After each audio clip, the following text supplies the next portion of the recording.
just when you forgot.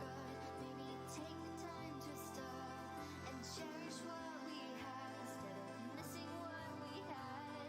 You only notice when it's gone because to satisfy what you long for. You will have to try again to fill your heart. Please understand, things don't stay forever. You know you've got to make a change. You must admit it feels a little strange to see it in a different way. And even when it passes by, that wasn't how you said goodbye. Just until next time, you'll still be through the falling tears. And now you know your side is clear. Bring to light all your silly fears.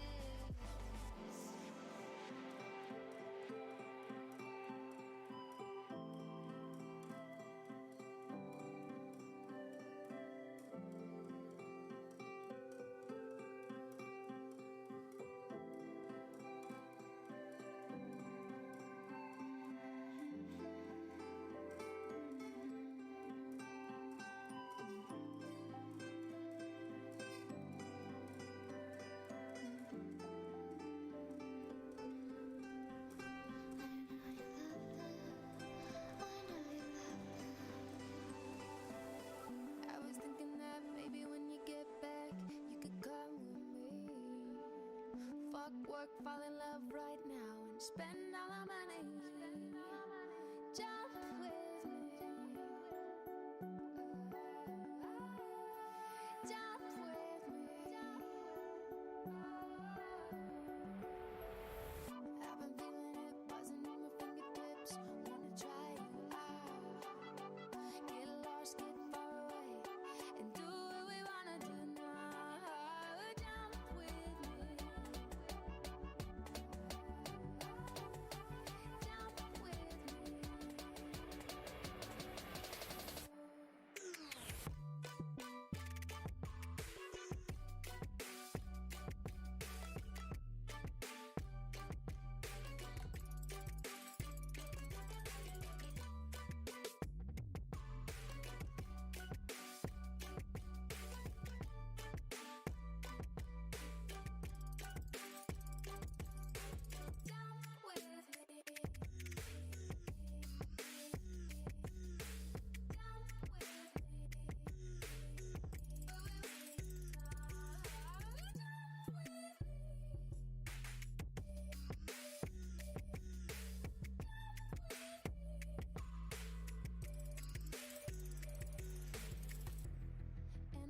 And I know the odds are always stacked against us. Even though we're young and trying to baby, don't get no. And I know,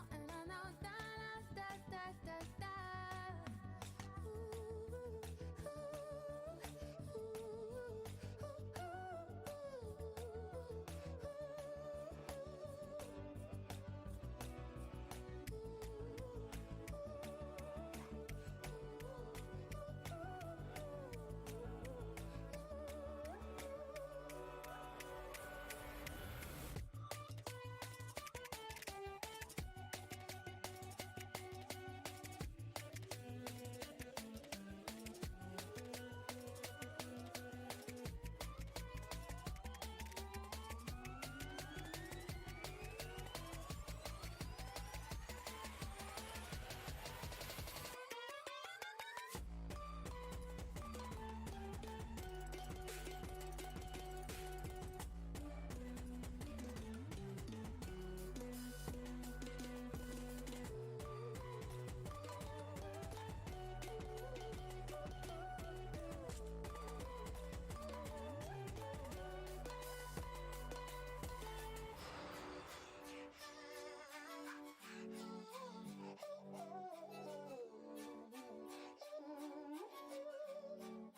always seem like I'm moving backwards. Caught up in a dream, everybody's actor. Why does it always seem like people change faces and nothing is real? Oh yeah. And you know I see better days. Yeah, you know I've been through some things. Yeah, I've been sending prayers through the roof. Oh, truth. Yeah. Don't need all the answers, just tell me what life is for. One day I'ma wake up with a reaper at the door. Don't need all the answers, just say anything at all. I've been praying for a minute, I've been waiting on your call. Oh, don't need all the answers, just tell me what life is for. One day I'ma wake up with a reaper at the door. Don't need all the answers, just say anything at all. I've been praying for a minute, I've been waiting on your call. Oh, I've been waiting on your call. Oh, yeah. I've been waiting on your call. Oh, I've been waiting on your call. Oh, I've been praying for a minute, I've been waiting on your call. Oh,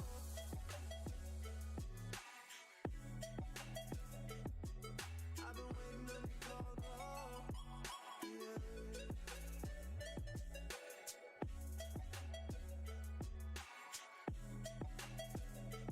Oh, yeah. I've been so patient with you, don't you know?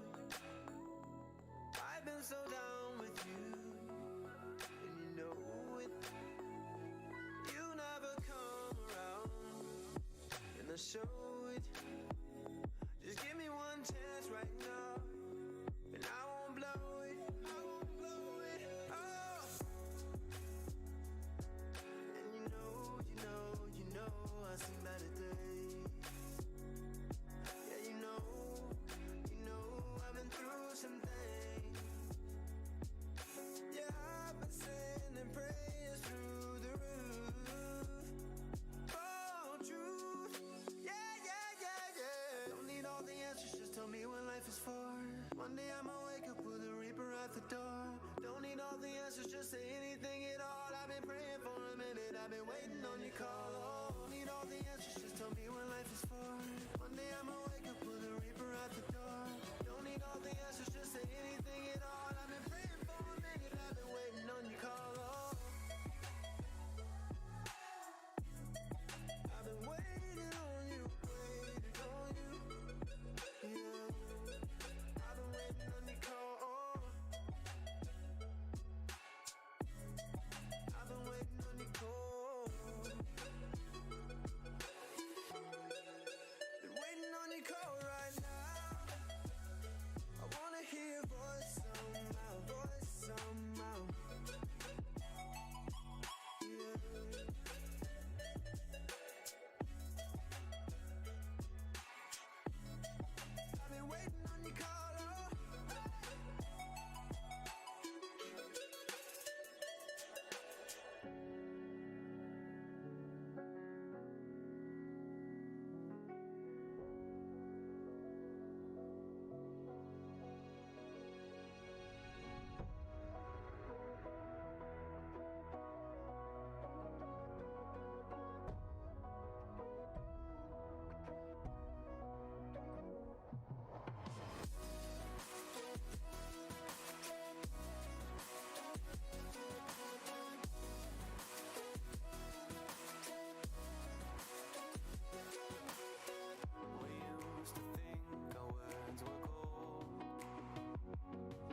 soul. Rip me to pieces, just let it all go.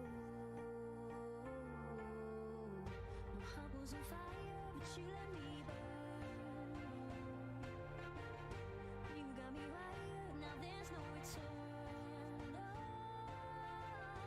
you took my heart, you took my soul.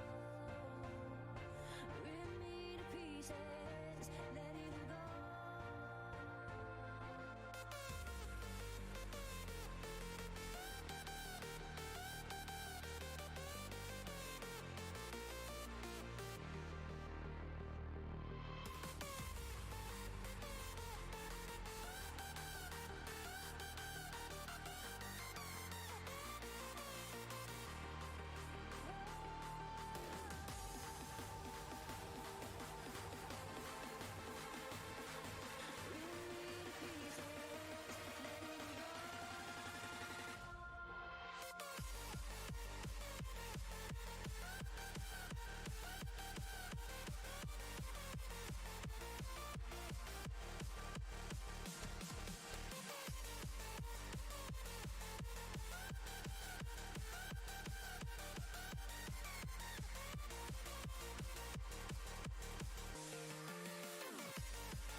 My heart was on fire, but you let me burn.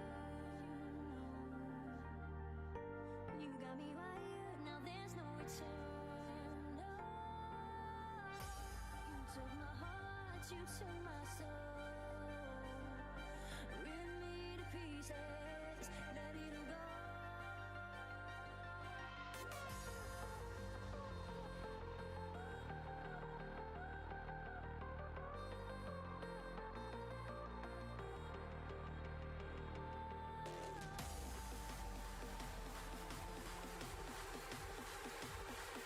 Rip me to pieces, let it all go.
Hello, ladies and gentlemen. Welcome back to Reflex Championship for Play Day One. We've got one remaining fixture.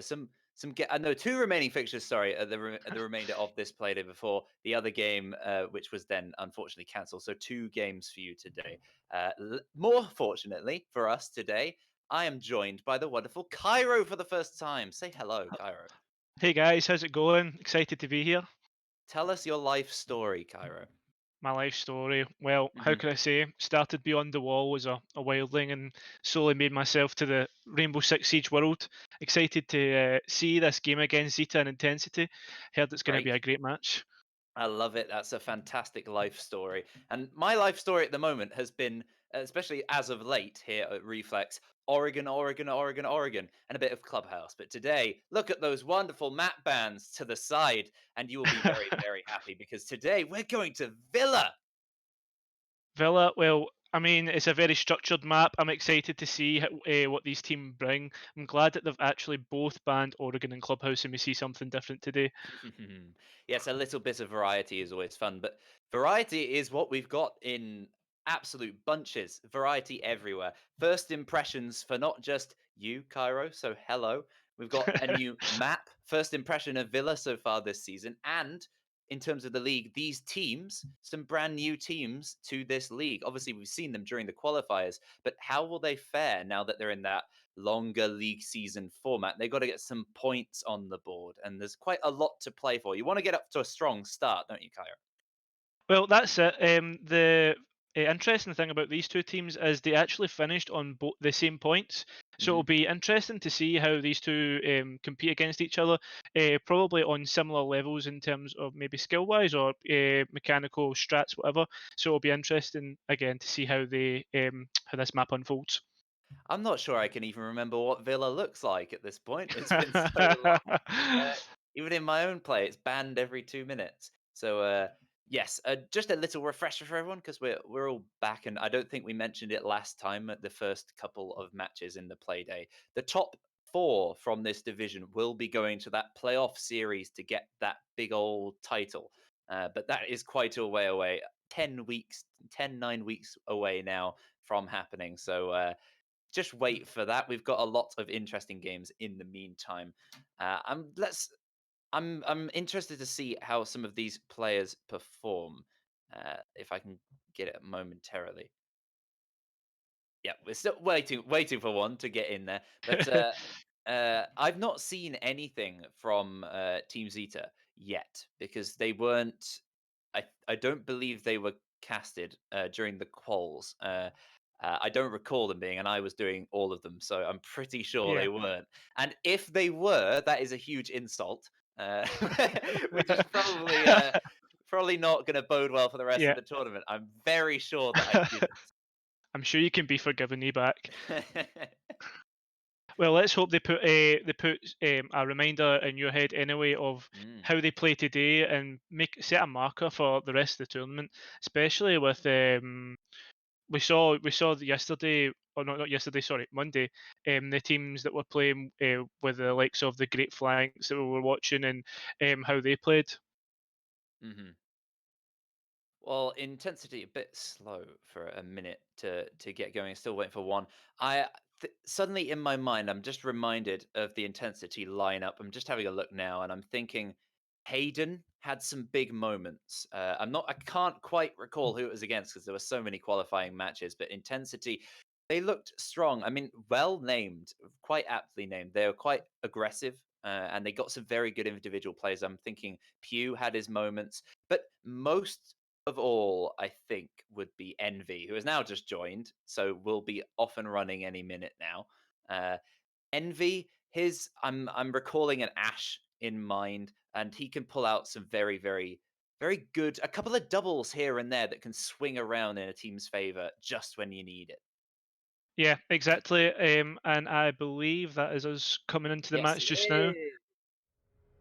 Huzzah. So yeah, so let's hope that they bring the intensity to the game. But like as you said, Envy well, on the Ash. I mean, that'll be really good on Villa. We've seen um, Hmm. we've seen the likes of. Sloth and like on the higher levels absolutely destroy on the like Villa. It's a very soft map as well, so the amount of soft destruction that Ash can do will surely open up a good few angles. It should. We've not had a strange mix-up right off the bat. Zeta didn't go for that Ash ban, which is a shame. You'd like to see that come out a bit more, a bit wild. We've gone for a very, very predictable Thatcher, and you anticipate something similar coming along, but it's the Nomad, which might strike you as odd, but it's quite common here on Villa to deny any attackers, especially given that this is Intensity's ban. They're on the attack first. Banning that for themselves means they could be potentially vulnerable to some flanking play. What kind of ops do you think they might bring to kind of mix that, to comfort, to soften that blow? I think almost to themselves. Well, I mean, there's the obvious pick of Gridlock. She has her spikes, but I don't think, personally for me, I don't think she's as good as Nomad. Nomad is the flank Mhm. watch. You could even bring a zero for his cams, but then again, you're missing one of those laser bolts that can Mhm. be detrimental to a defense's lineup in terms of utility. I think there's a key difference between the practical uh, aspect of Nomad compared to someone like Zero, or just having your cams and intel, is that you can put that jab there and it gives you a good bit of security physically, as in they can't get up there if you're not checking your drone. The jab will always check for you at the Yeah. beginning. Of course, some positions where they can shoot them out, so you got to be careful. But in general, you're a lot safer with a jab than anything else. And when you're down on man count, especially, those jabs can help you. So none of those today. Let's stop talking about Nomad. We're not going to see her for the rest of the match. We are going to see pretty pretty typical couple of lineups, but one or two in there that are slightly more interesting, especially that Carly. Yeah, well, I mean, with the Thatcher band, Akali can be especially strong. Those long angles that can be held. I mean, I've seen people hold from ruins, but it looks like we're not actually going to be going to aviator games first, and it looks like a kitchen defense first. It is indeed kitchen and dining. I've always found this site quite a fascinating one. It's a bit back and forth, but some teams can really rock this particular defense, and it's a nightmare given how a lot of the floor above is soft. That works both ways a lot of the time. So a lot of teams, you can focus on holding above and then folding off backwards, or you can sit tight and make sure you have the utility to take them out. And they do, Team Zeta. They have 3 C4s on the board. Prox alarms with the castle, and also the castle himself to barricade off various doors, windows. I'm not sure where those have been placed so far and how they can be useful, but at least Intensity have the utility to deal with it, you would imagine. Yeah, definitely. I mean, it's this site tends to be what do you call it? The vertical call, the vertical hold just tends to be very important to these defenders who are on the bottom floor and the actual kitchen. We see here that they've got the likes of IQ and Sophia with the breach charges. So those breach charges could easily open up the floor and start to put on a bit of pressure. Yep, this lineup from Intensity screams AVG and a little bit of Trophy, but it's not a team where they'd be expecting to play this map in particular. Sloth is the first man to move in. He's inside of Bathroom, joined by Pew just behind in Walk-In, contesting across towards that Mozzie, the first man to fall, and Jaeger in the middle of the corridor downstairs has been downed all the way from a lovely angle from Statuary. A risky jump from MV into the corridor, but given that that castle barricade is blocking off the entry to the corridor for the defenders, actually an advantage for the Zofia, as well as the man advantage, 5-3. Yeah, definitely. Great pick there from the Zofia, managing to pick up 2. Just carelessness potentially from the defenders there. As we see the castle starting to get a bit of damage from above. I think that was a Zofia again. Yep, jumping up and down like mad, Envy. But he's jumping with joy right now, having got himself a kill at the start of the round. 2 kills, sorry, at the start of the round for his team. Now, can they use this man advantage? It's now very much a turtle inside of the site for a lot of these players. Dasher is the front man sitting inside of Memorial. very, very close to trying to fight off Envy. But with low health and the UMP, you don't necessarily favor him in this fight, even with the element of surprise. Yeah, we all know the UMP is not known for its great fragging ability, but definitely if we can get maybe a lucky headshot or what, we can see what happens here. But we can see the attackers slowly starting to circle the site like sharks with blood in the water. They know potentially where the castle is, as he got droned out earlier. And there we go, there's the castle getting the pick. You said earlier, the UMP providing well, and there we go, bringing it straight back to even man count. We see the IQ slowly pushing in through the rotate, and the plants starting to go down. The castle picking up one pick, and the IQ pushing around. The C4 goes out and manages to pick up the IQ, and there we go. 2 men down and managing to bring it back and getting the first round on the board. What a crazy comeback from Team Zeta. They looked down in number, down in spirit. Suddenly, they came back. Strange attacking from Intensity, I must say. You said we were talking about having those breaching charges. Quite a key thing is the fact that the mute jammers were placed on the castle doors, so they couldn't actually get in with those breaching rounds. Not breaching rounds. Breaching rounds now being brought with the Ash, but breaching rounds weren't quite enough to get through Memorial, and they lost too many fights coming in. They were funneled in through main entrances. Of course, the entry kill from Hayden certainly helped, but a bit flaily, I think, from those attackers, especially the Hibana, trying to push in and take that kitchen player on the mute. Really, really unsuccessful. A bit silly from Intensity, from a strong position. They're going to have to do some better executes next time around, and we go up a floor. Well, that's the thing, though. As you said, like we could talk about tactics and pressure all we want, but at the end of the day, it all comes down to the gun skill and you winning your gunfights, and they just didn't seem to do that. But obviously, having to move upstairs now to what looks like a trophy and statue defense. See, I particularly like this site more than Aviator. I don't know about you, Ebac.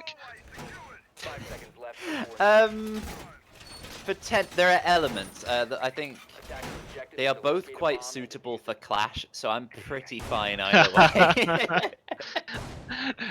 Well, no Clash here, unfortunately, but we see the attackers just going straight in, and I think they're trying to enter kitchen, try to put a little bit of, again, vertical pressure. It seems to be the name of the game right now, as we see 2 roamers below, and the likes of is it Rixel and the Malusi, and I think someone else. Don't know who it was.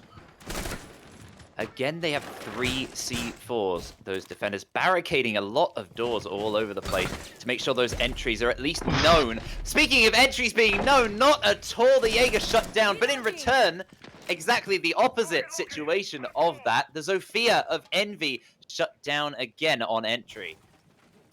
Yeah, that it just looked like a lack of knowledge in terms of where the attackers were coming in from. Maybe turn up the headset volume, maybe you'd hear them coming in. I don't know if they came in from below. I don't want to be too offensive to the guys, but yeah, the Malusi managing to get the trade straight away though, which is pretty good for the defenders anyway.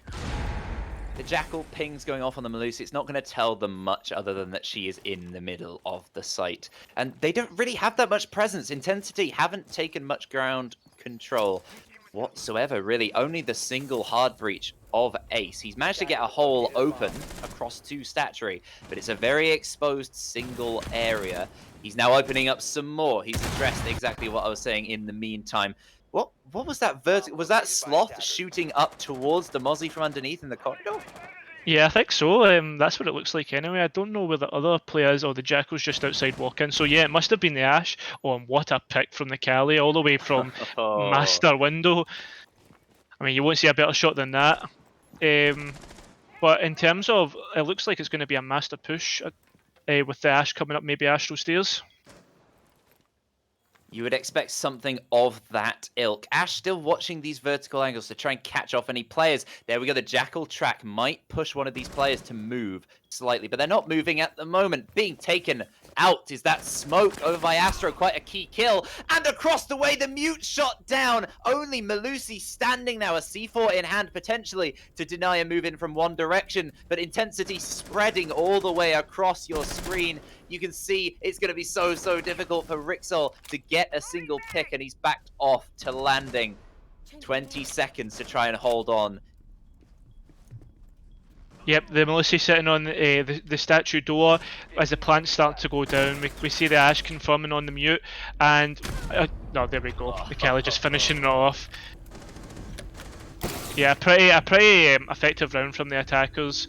Got the key entry kill, and then just starting to take picks slowly as the round progressed. Well, that was a much more effective attack from Intensity. They played it relatively slow. Obviously, Envy falling early was not fantastic, but it was traded out in terms of man count relatively quickly. I think simultaneously pretty much. And in terms of the execute, they played it more patiently, I think. That's the thing that stuck with me. They didn't rush in like they did last time and made those silly mistakes. This time, they figured out their options. They used that Jackal. You could almost say it was ineffective in a way because it just pinged where they were and didn't make them move. It didn't bait them into any of Ash's positions that they were expecting. But at the same time, it at least told them where they were, and then they moved in where they weren't. Yeah, exactly. That it's just using the information that you get given and utilising that effectively. And they seem to utilise everything that they got into their hands. I mean, they were just letting the defenders make the mistakes, slowly taking what they could. I mean, that long angle onto the Mozzie. What more can you do? The Mozzie needs to basically hide in statue there if he doesn't want to get picked out. It's not a statue, sorry, trophy. Yes. Sorry, my previous 2 rounds, I've been talking about C4s and verticality we've mentioned a lot. We've seen very little of it all round. Most of the verticality actually coming from Intensity, trying to either shoot up or down, respectively. I think a lot of these players have been taken out before they've had an opportunity to use their secondary gadgets. And the Valkyrie is being brought out this time as an adjustment. How might this affect the attack for Intensity, as they don't have the IQ anymore? Well, that it's going to be pretty hard to find those Valk cams. I mean, obviously an IQ helps with finding those, but maybe the problem for Team Zeta was the fact that they didn't really know where the push was coming from. Maybe heard the Ash on Astro, but didn't realise that there was also 3 people coming out from Master, so that little bit of extra information might be able to help them. And there we go, we've got the first pick on the Zofia. Onto the Mozzie by the looks of things. I think he's been shut down 3 rounds in a row now without a single kill, so not great returns on the Mozzie anyway.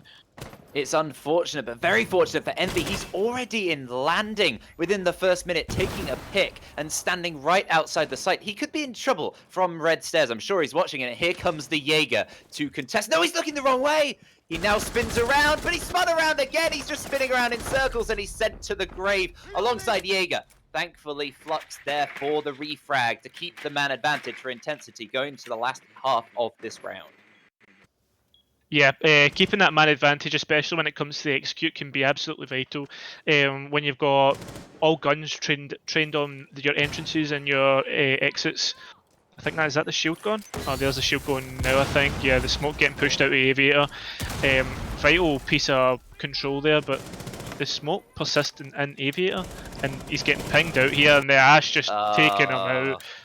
And they have 4 versus 2 now. It's not looking great for Team Zeta, but we have seen them pull it back from a man disadvantage, or 2-man disadvantage. Just under a minute remaining for the 2 defenders to hold on. I keep mentioning C4s. There's still 1 for Rixel. Can he use it? Well, he's using his MP5 to start off with, getting a lovely pick. I believe my screen is a bit blurry. I'm pretty sure that was the MP5 that I saw on there. Yeah, yeah, it was. I believe that was onto Hayden on the ace. Just getting caught out there, just unfortunate. But we see Raxel persisting outside in Classical Hall, just outside the trophy. But the Ash inside of trophy, and the plant starts to go down. The Jackal just pushing into trophy, and he gets the he gets taken out by the Valk. He brings it to a 2 versus 2, and Raxel getting a double, and there we go. You Just like spoke that. too soon, Cairo. You spoke far too soon. Deary me. I mean, you assumed the Jackal, would finish that kill. I think he thought he'd got the kill and stopped shooting midway through. And the Valkyrie finishes him off. Melusi sweeping around from the 2 versus 4 deficit to a 2 versus 1 advantage in terms of rounds for Team Zeta. What an incredible play. I was preparing in the middle of that round a speech on how Intensity have really been very, very strong on Trophy consistently. Obviously, most of that round, great job, Intensity. But at the end, what was that execute? Well, it seems to be a tale of poor executes. That we saw the poor dining room, Pexecutes, for the sure. the pexecutes definitely, onto dining and kitchen, where it looked like all but lost for the defenders in terms of a 5 versus 3 going into site. You're putting all your money on the attackers, potentially your mortgage if you're a betting man, but I mean, just not pulling up the goods. They aren't really at the moment.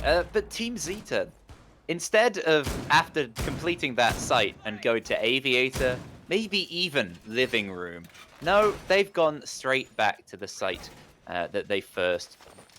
They did win on that site. My Yeah. brain's completely melted now. That round just threw me off completely, and that's what Zeta will probably hope that will happen to Intensity as well. Intensity, they've been up and down, they've been back and forth this game. I think executes have been the problem. Quite a few pexecutes coming out. They're going to need some flexecutes, I think, from this point forward.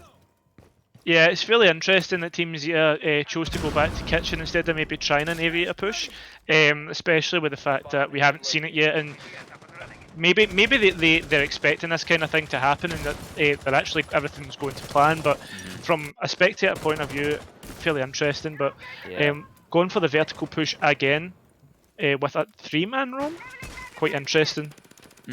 Another point just before this round gets ticking on in with all the action. Intensity, I think. Oh dear me, I've actually forgotten the point mid-making it. I'm so terrible. I was. Anyway, the castle setup looks slightly different this time around. Instead of locking off the corridor, he's opted for locking up upstairs. And the hold in general, quite a lot stronger upstairs. You've got the statuary door, the trophy door as well. Castle barricaded off with the wall reinforced. It has been opened, though, by the hard breach of the ace as they try and take that vertical control off the defenders. Yeah, definitely. I think the interesting thing here is they've just vacated on the 2-minute mark. Now the attackers need to suss out if. Oh, never mind. There we go. The castle just holding a vertical angle from below and picking off. I think that was Sloth on the Ash jumping through the window. Yeah, like vacating the top floor and having the attackers to try and suss out, is it clear? Can we go through? Are we going to get picked off here? And somehow managing to get picked off by the castle. Minute 15. Yes, just over a minute remaining. Sorry, and the Selma breaches are going off onto Laundry for hopefully a slightly more well executed execute. 4 against 5.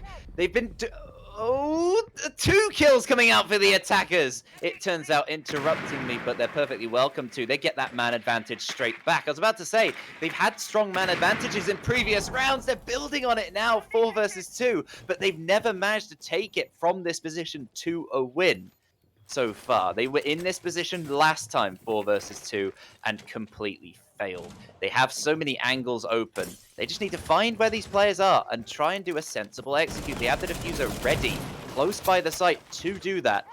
And here comes the move. Yep, here we go. The defenders swarming like sharks round here, but the Mozzie on limits. Just imagine to finally pick up a kill and get started. The plant's going down, the smokes are out.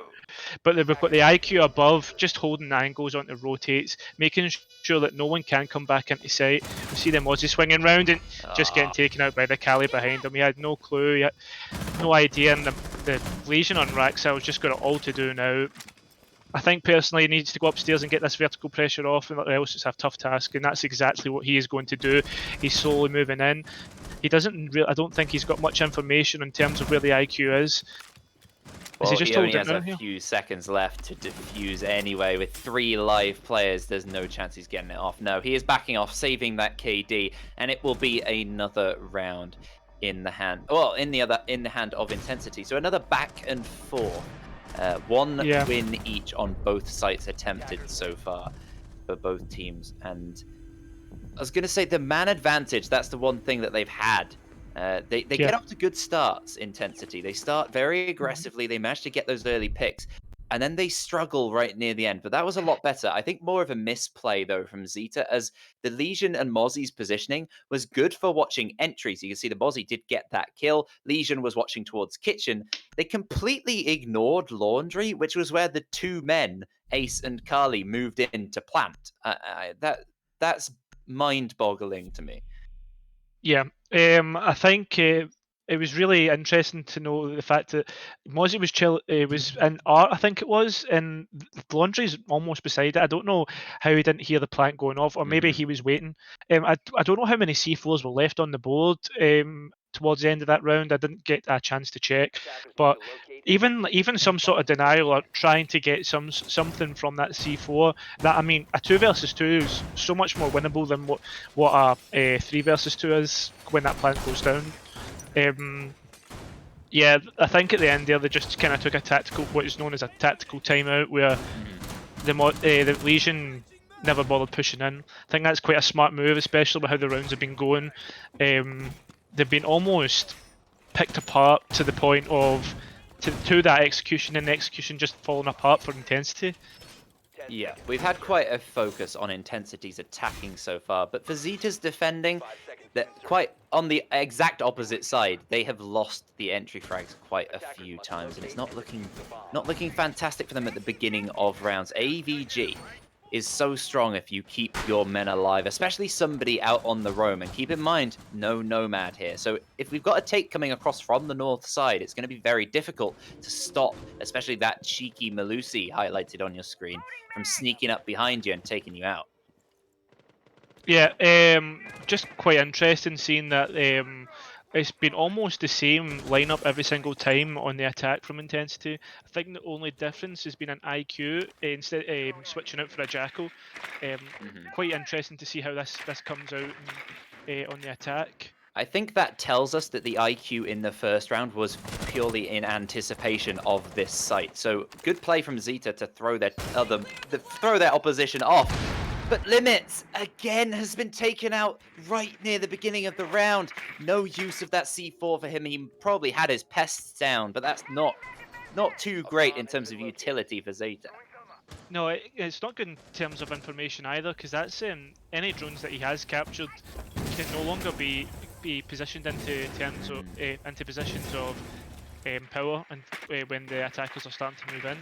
And again, losing man count, Limit just getting shut down very early, and they were giving up loads of really important positions here. Top of main and study just giving up completely without any what would you call it? Like any terms of resistance. Yeah, resistance. Yeah, that's the exact word I was looking for. Couldn't think of it. So you want to try and hold off these attackers, burn some time. Currently trying to get heads. Trad, he gets 1. He takes out Envy. A great kill, but with the amount of control taken by the attackers, just relinquished quite lightly by these defenders, they'll run around the corridors quite happily. Though, the other thing I need to mention is that Malusi! I was in the middle of saying it, and there she comes! She's been left out to wonder. If you don't clear the north side of the map, that's where they're going to come from. Intensity. Sneaking over there, the Ash by herself. No drone to check out either, and she's taken out of this round. Equalizing the score, though, is... I can't even see who that is. Was that the IQ? No, I think that was it not Hayden? Hayden on the Ace, I don't know, my believe. screen's really blurry right now. Alright, I'll take over from here then, back. The Cali pushing on to what looks like the area door, but a couple of trades coming out here. The IQ getting a pick and then Dasher straight away taking him out, and taking out the Cali as well, putting it into a 1 versus 1 with the plant going down. 14 seconds left. C4 coming out, and it misses. The Ace left with it all to do here. He's pushing round, pushing into vault through, and there we go. Morta just completely taken out that ace there. He had no chance and no clue as to where that smoke mute was. Sorry. Interesting round there, Eback, especially with the picks that the defenders managed to get. We said there was no resistance, and then commentators curse as always. The resistance came. It did indeed. I figured I'd give it a go, as yours was so horrendous for the Jackal last time on that trophy attack. So 3-2 now the score. Looking good for Zeta, getting some, well, not consistent rounds on the board. It's been equalized again. It's just back and forth, actually. That's what they do need. They need consistent rounds. On Villa, you want that 4-2 on the defense. Despite the debate we've seen from various people, mostly Barnow, he likes arguing that Villa turning into a more attacker favored map at the moment. What does that sound like to you? Do you agree with that? Well, I think I don't know what type of esports or what type of leagues that you watch, but I tend to go towards the NAL, and what they say is they tend to find that it's a 60% attacker-sided map or something along Wow. those lines. So that's quite interesting, and it's quite interesting this meta as well, where we see attackers becoming more stronger in the rounds that they take. I'm interested to see how that plays out. And I think I mention it every single game, but it's because I'm really excited for Rooney and how she might switch up some of the meta. Obviously, one operator can have a huge influence on a meta in general. And I think Rooney being another option to the Jaeger, Wamai sort of thing means that you can't just ban one of them out and not really have any of them to offer. And also the kind of intel she can give you as to someone moving through them or taking damage, or them maybe throwing a stun through, then moving. That sort of thing for delay and awareness and intel. She covers everything. She's such a versatile operator. Also, the architect element of punching open walls as well to set up defenses. She's going to be great. Let's focus on the present, Cairo. Yeah, definitely. It's kind of a round of repeats here as we see the attackers going in below and taking the vertical. Well, maybe not vertical, but they're doing the roam clear anyway. As we see the Malusi nearly picking off the Ash.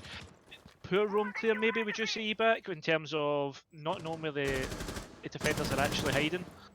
It's strange. I mean, the Ash of Sloth seems to be just running around willy-nilly at the moment, alongside Envy, relatively close, but has been caught off numerous times so far this match. They're playing very, very quickly, and you could say recklessly. If it works for you, then great job, and if it doesn't, you're a fool. And at the moment, it's working, so good job. Yeah, Envy getting that pick there from below. We talked about vertical pressure in terms of shooting above, shooting below, and it just seems to be working for Intensity. Hopefully they can use this and snowball their attack, but Cali nearly getting another pick, but Sloth finishing up there.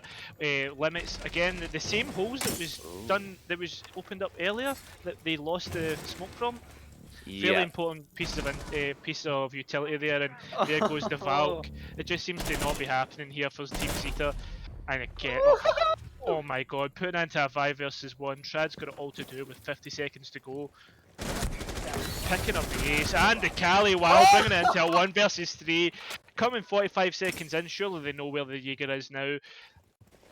I think the key element, by the way, is that the diffuser is in the hands of Jaeger, but no, he doesn't have his own life, unfortunately.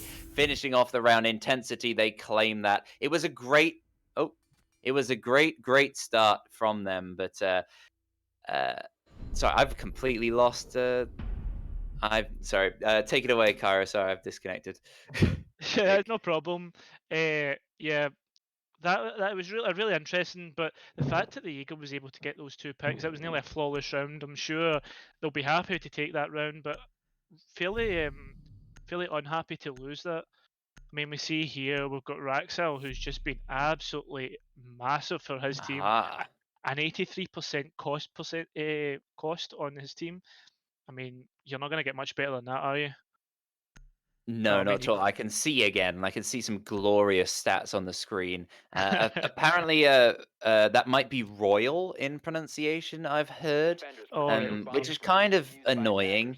Yeah, Because if you want it to be royal, then maybe just one A. It might be obvious that it's royal, but with all those A's, it makes me think like Rixal, yeah, which has exactly. nothing to do with royal. So come on, man. Yeah, exactly. I mean, I think we could. I've seen some weird names come out. Hmm. We've had a few players not happy with the pronunciation so far in the league. Hmm. I'm sure you've dealt with that already. But Just yeah, a little bit. I mean, it's the same. It's the same. It's just the X's in general and things like that. Like, I mean, Dasher, I would imagine, but it could well be Disher. You know, he might want to play like kitchen. could be You know. Dosha. You never know. Oh yeah, yeah. This is so many. I can't really think of anything else. But there you go. It could literally be Disher with an Yeah, X. So who knows, guys? Uh, yeah, definitely. I mean, contrary to what the Team Zeta were doing on attack, they've chosen to go for a bandit instead of a mute on the wall. A Goyo as well, which will obviously just slow down the attackers with the shields. We know how important the shield meta was currently, and the attackers coming in from what looks like to be the south side.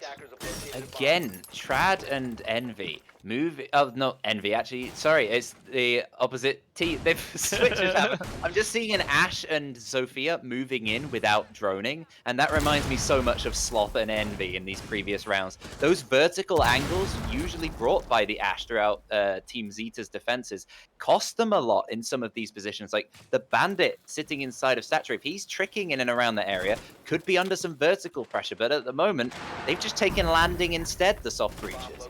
Yeah, the interesting thing here is there is no Nomad to protect this Ash and Zofia that's sitting out on red. We could see this Jaeger who seems to be lurking at the bottom of bottom Uh-huh. of red stairs. It'll be interesting to see if he can manage to take up any picks. Well, as it Yeah, was Intensity's ban, you imagine this is part of their master plan that they've got in the store. They want to bring out these roams from Envy. They want to make sure he can pick off some of these players, and he's looking for heads. He sees the top of Zophia's, but doesn't connect with the 416. Now his position is known. Trad moving in anyway, taking out the Melusi and backing off quite safely. They're not going to get too ahead of themselves. Very, very smart from the Ash. And a lot of patience, which you don't usually see from an Ash player. no, exactly. Making sure that he was safe to move in, and he's straight into statue, but the bandit shutting him down. It seems to be a fairly procedural attack from Team Zeta, opening up Master, creating the pressure. And, oof, Oh. never mind. With the resistance from Team Zeta is just too much for. Well, sorry, the resistance from Intensity. I wish I could get my calls right. Here just seems to be too much. What a shot! And Oof. who was that? They're just trying to go. That's Envy running across again. Just unlucky. Well, finally getting picked out, bringing it back to a 3 versus 3. Well, there's only 20 odd seconds left for an execute, and that's what they're going to try and do. Murtar sticking down the diffuser, 2 players to cover limits, and I'm going to call him Dasher. And the diffuser does go down. It's not prevented, so Sloth is in the bathroom. He is the only man contesting from that side, and he has his teammate Pew round the other side to make this pinch happen. He's stepping into Statuary, but there's going to be so many angles across from landing as well as in front in Master. He's got to contest so many players. You imagine the refrag will happen immediately. If he gets one, he doesn't get any. Team Zeta get the double kill to win the round after the plant goes down. A lovely bit of play from Team Zeta. That was a brilliantly executed and professional attack from them. Oh yeah, absolutely beautiful. I think we're going for a pause here as Trad seems to have a sound glitch. Yeah, Team Zeta. It looked as if Intensity had managed to bring that back there with a kill onto the sledge, but the plant going down and getting the pick on the Jaeger was absolutely beautiful. Envy just how would you put it? Just doesn't realize his surroundings and the people and the angles that has been held. Just ran straight into trophy without any sort of care for where the attackers were. Yeah, we've seen that quite a lot from Envy. It seems to be his style of play. He's getting a lot of kills for it. He's also dying a lot. It is useful though him being on the Jaeger for this particular position. I mean, that's why we see it. It's so common. Jaeger Yeah. can put down his utility, run off and die. Like, it's not too much of a problem necessarily, and it's worth taking those risks sometimes to get that man advantage, which Intensity they've had no problem with. Their problem mostly being once they're in that position, can they hold on to it? Yeah, well, this is the thing though, with the likes of the Jaeger, they've been sorry, maybe not the Jaeger, but in terms of like he was on the Ashen or the Zofia, I can't remember exactly which one it was, and he was getting those picks every single time. We saw him. What was it? Was it him that got the double in the first round straight away? And as Yes. so like we know that they've got the gun skill. They know they can get the Mhm, picks. Maybe just be a bit more patient. Just try and wait it out. We saw mhm, Zeta using the patience and being absolutely uh, ruthless in the mhm. attacks, but hey, what you can't change it now, but maybe with this rehost here that they'll be able to somehow change up exactly what they're doing and have a Mhm. have a team talk. Maybe just relax a bit. That might be an idea. As Zeta, they seem on a different wavelength. They're playing a bit more of a bit more of a they feel somehow more relaxed, which is not to mean they're not intense. It's not to mean that they're not doing well, because obviously they have that round advantage currently, bringing it even on the defense. And if this is attacker sided, they may well take that extra round they might gain and bring it to the win. One round advantage, can they maintain it? Well, I'm not sure given the current record, because it's been Yeah, so back and forth one after another. We're seeing an Aviator Games defense though coming out from the defenders. The first time we've seen it in on the half of Intensity. We only saw it once, and that was their attack, which they won. yeah, exactly. Um, Intensity bringing out the Aviator games. I kind of some people would say the strongest site on this map. Obviously, we spoke before. I don't think so. It'll be Hmm. interesting to see how they play this because I've seen a wide variation in terms of where rotations are put. I've seen rotations in Hmm. Classical Hall be, and they've even got a Goyle. So that's three shields I'm seeing on the side of the defenders. It'll be Hmm. how they set up. I really want to know. Well, But Cairo, we've got the time. Why don't you tell everyone what you think of AVG and why? Because I'm sure everyone would love to hear it. so this is the thing, though, with AVG. I always find that the attackers can manipulate it too well, and the defenders just can't really stand. It's all soft. Let's be honest. You get a butt Hmm. below there who's safe. We don't have a nomad to protect a butt, but like, see, you got the butt below, and he is just tearing that site apart. Where are Hmm. you going to stand? You're going to be moved into corridors, and that's Hmm. just where the picks start to come out. I don't know about you, Ebac. What would you say about AVG? I mean, potentially, yes, Buck and various players can make a bit of a fuss from underneath, but at the same time, that means you need full control downstairs and Yeah, security immediately next to you on red, which is very, very hard to get. Generally, a lot of teams don't even have that at the end of a round when trying to do other things, even taking from the north side. yeah, So that's a lot to do. And obviously, you can bring out bans like this to make sure that it's easier. We saw Intensity ban out Nomad earlier, and maybe that's to protect their particular strategy here from exactly what you've just said. yeah. Exactly. Well, this is the thing, though. Intensity are going to be able to not roam freely, but they're going to have a lot. Their roam presence isn't going to feel as hindered as what Hmm. people would expect. As we said here, there's the rotate into classical hall where I think that's a Goyle shield going down on top of it. No, no, it's the Ella shield. Four shields on the side of the defenders, by the way. We've gone So back in time. exactly. Jaeger Like, Wamai, a bunch of shields. yeah, Ugh. Yeah, that's not great. definitely not. It sounds sounds as if we're going back into that 20-second Uh-huh. meta. I just want to forget that period in time ever existed, Yeah, as I'm sure you'll do at home. And so, you know, we learned a lot from it. Let's take some of the positives. I think that's about all I yeah. can think of in my mind. Anyway, Team Zeta, they want to keep up their strong play from that first round of the attack. They looked very, very efficient. I would say excellent all round, really. There Yeah. wasn't really much of a weak area whatsoever. Very smart moves. Envy, you're giving me a headache, man. And he could well get caught off on this window. Obviously, Yeah. yeah, exactly what happens. The person I commentated today, whether it's things that immediately happen as you're saying it, or you say something and the complete opposite happens. Regardless, we're making magic happen. Yeah, exactly. I think we're the ones who are actually playing the game and not these Mhm. two teams, with what we're calling. But yeah, it seems to be this north push that we've seen before from. I think it was Intensity that did the north push. Just complete control already. I don't know where the roamers are just now, but I mean, I don't see any sort of. Well, this word keeps coming up. This resistance. I mean, it's like a four-man turtle from the looks of things. No one's Mm. sitting on. Oh, no one, no longer sitting on 90. Be interest as the push comes in. A minute 30 on the clock. I think that's the breaching vault there. There is a lot of time for an execute, and they can take their time really, Zeta. They can figure out exactly what operators they have to deal with and how they're going to deal with it, how many men will go in each area.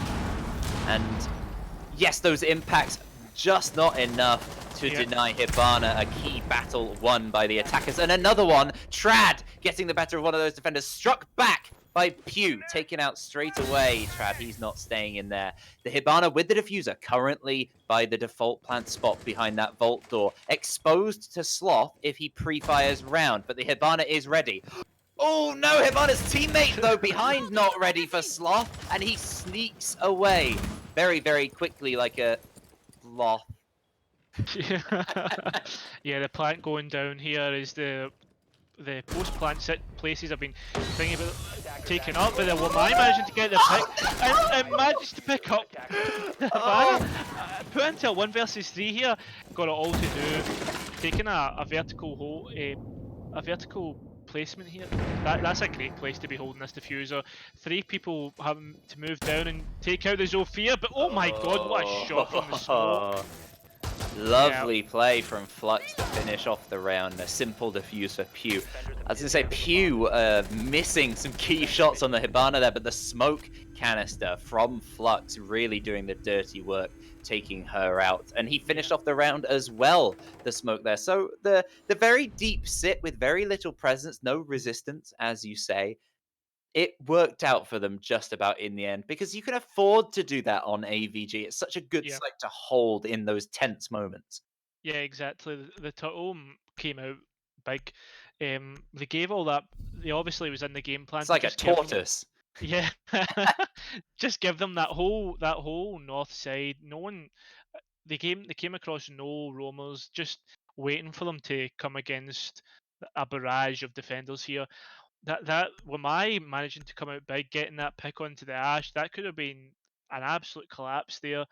I mean, what an angle up on top of the bar, holding down onto the default. Very clever in what's the word? I always forget endo and exo and which way round they are. I'm so stupid, Yeah. but I can I've never had that my entire life. Endo exoskeletons on the outside, so it'd be Yeah. endo site play Yeah. by Intensity. Yeah. Intensity just. I mean, we always cuss it with what we say. I said, "Oh, there's not much resistance." I feel as if the attackers could potentially take this, and then the defenders managing to pull out. I mean, we're seeing a pulse here. Obviously, expecting the attackers to go above. Hopefully, get a pick with the amount of C4s on the board. That's 3. So hopefully we'll see them utilised. And Sloth roaming below. I don't know about you. Have you seen that much of this before? A reasonable amount. There's usually someone sneaking in and around art storage somewhere to watch for an Yeah. entry on various sides. The Vigil is the perfect operator to do that, but the perfect operator to counter. Thank you, Max C, for showing us. It's the IQ. I hope it's Max, not Science. I didn't check which account they were doing it today. Yeah, I believe it's Max. Max, draw that M with the yes. There you go. Perfect. Oh, Sloth we said we were wondering Oh, about dear. who's skulking about, but Sloth getting that pick straight away onto the IQ. and that's him. They won't be able to find out where he is, and the Ash just getting taken out as she found him. Yeah, that's massive from Sloth there, just getting those 2 picks. What a great start. You bring the Vigil on the Roman. That's exactly what you'd hope for. I was bigging up IQ as the perfect counter, but again, Limits is the entry kill. Can we get the stats up and see? I don't know if we have entry frags on that. I can't exactly remember. What is his entry currently, Limits? Yes, 4 entry deaths in 8 rounds. That's not fantastic, is it? Yeah, that gives a damning display of how Limits has been today. I'm sure he's a very talented player. That's my first game seeing him play. But Well, when he's been alive, other than that, he's managed to get himself 5 kills in general. Yeah. That has been a useful asset for Zeta. It's just those entries that he can't sort out. And if he stays alive more often, Zeta probably could win a few more rounds and get some in a row. But currently still, no rounds in a row. We're still at 4-all. Yeah, definitely. I mean, sometimes though, maybe you want to see your first entry be taken off, but here we go. The defenders with a minute left starting to swarm this site. 2 men down. We've got all the C4s, all the utility. I mean, they've not done much damage apart from lose 2 men. Be interesting to see if they can manage to take this back, but I don't. Again, I don't want to cuss it because we seem to be cussing it all the time here. Don't say anything. Don't say anything. No predictions. We'll just say what happens as it does. Yeah, exactly. That's Capitao. Just there we go. There's the first pick from the Havana in a 4 versus 3 with a. I think that was on to Sloth getting shut down. The Pulse getting all the information it needs as to where the attackers are coming from. And the Envy getting a double. That's massive. Leaving the Capitao before I even speak. There we go. What a round from the defenders of Intensity. Well, they switched it around. I mean, they switched it on, I think, in general. That Vigil play was the key difference in that round, giving Intensity the lead for the first time. I don't remember if they won the first round of this map. I think they lost it. Yeah. I'm pretty sure that they did. And then, yes, because they lost on that dining attack of theirs. And this is the first time we've actually seen them in the lead. Now maybe they can keep it more consistent and really get going. Should try and win. Yeah, I mean, this map's really been a tale of Intensity. Intensity choosing who actually wins a round. I mean, obviously the defenders are bringing it back. Of Intensity or the team Intensity? Oh, sorry, the team Intensity have been decided. Right. Okay. Sorry, I should have been much more clear, because I mean, as we said, if Intensity do their execute right, they will win the rounds. But if Intensity were poor in their execute or were careless, then it just seemed to all fall apart for them. I don't know how you feel about that. Maybe I'm just being a bit too harsh on Team Zeta, but they're getting the picks and doing everything right, but just not managing to capitalise on the advantages they're making. I think good job to the qualifiers, actually, for putting these two teams right next to each other. They qualified in 7th and 8th, that's being Zeta and Intensity, respectively, out of the top 10 who are now in this division. So generally, you'd assume they're on the lower end. That doesn't mean anything during a league season where there's a lot more games than they had in the qualifiers. They get to play a little bit of everyone.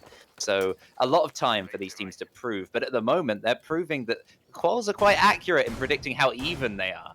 Yeah, definitely. Again, we see Trad and I think it's Limits going in for the the south take. We saw this work before. I mean, their attack onto the Aviator Games in the first round was super effective. I think they got a couple of kills, but we see the Jaeger skulking and looking, trying to see if he can pick the Zofia, slowly pushing up, and she doesn't know where he is, and he gets the pick. Envy, absolutely massive there. That's 2 soft breaches and 2 concussions gone already, as well as 2 drones. So we were talking about how useful this Nomad ban could be from Intensity, but I think it might sway the entire match, that single ban, because Zeta are running in and getting picked off, usually 2 men falling to Envy every single defense, just via simple positioning on red stairs. Trad has something to say about that, though, bringing the man count back in the advantage of the attackers with a very smart peek yet again into Satchery Door. Well, that's the thing. No, Sight's almost down to 1 man, or 2 now as the plant Where comes are down the to empty them. defenders? The 2 roamers just being left to deal with the aftermath of the picks. Oh. Trad getting a pick onto the Jaeger. Goyle's just looking the wrong way. Just put him down, put his smoke down to last man standing. A 3 versus 1, and there you go. There's a pick from Team Zeta. Back and forth as always from these 2 teams. It's the second time a Hibana has been taken out by smoke, but that time it was to guarantee that the plant was stuck down, almost getting away from the nephiligenous propagation of the smoke canister. Some technical language for you there. But we're returning to AVG, where we saw a very good intensity defense last time out, which was a lot Yeah. tighter than we saw just then, and probably favors them because intensity they've tended to extend themselves a reasonable amount and not they don't feel cohesive as a full team unit. They seem a bit too isolated from one another, which is something that Zeta do a lot better. Yeah, definitely. Zeta seem to be very close very close together, so they can get the refrags off one another. The intensity, the roam's been pretty effective. I think that's every time they've managed to get at least 1 or 2 kills on the roam. That's, I mean, that speaks in itself of. Does that speak in itself of how good the intensity roam is, or how bad the roam clear is for Team Zeta? I hate it when people say a bit of both because it's usually true, and I like to focus on one over the other. This time, I'm just gonna have to hate myself because it is a bit of both. 100%. Zeta not being the most careful in terms of just figuring out where those players are. Maybe they just often do run the Nomad and they haven't really figured out an alternative for when she is banned. But I don't know. Maybe just bring a gridlock. Bring, maybe as you said, Zero, and try that intel game. Because Zeta, they've clearly got strong teamwork. They can pull together very, very smart attacks. And maybe intel will be the way to help that. Definitely. I mean, you could even, just to be sure and slow it right down, just put a drone in front of the 2 entries. Just so that they've got that brace instead of having to face check everything that's going on. We've seen it vaguely. There have been some drones in and around those positions I've noted when they have moved in, but it's not as intense as you often see from teams. And I wouldn't criticize it if it were working for them, but when it doesn't work, maybe adjust it slightly. Yeah, I totally agree. I mean, I think teams are scared to take out to bring the guide block because our guns maybe aren't so good.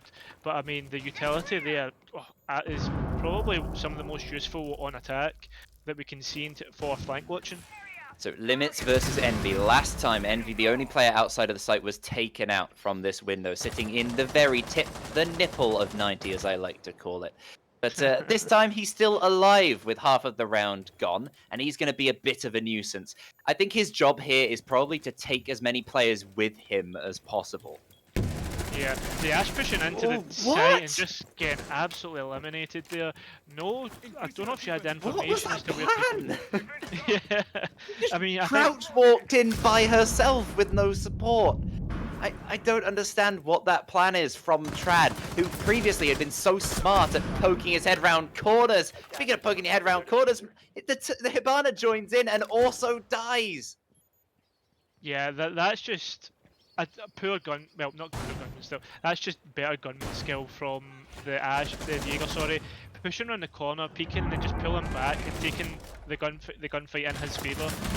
As we know, Hibana doesn't have a massive mag, and Royal managing to pick up onto the smoke. That's more utility loss for the defenders, but they still have that man advantage.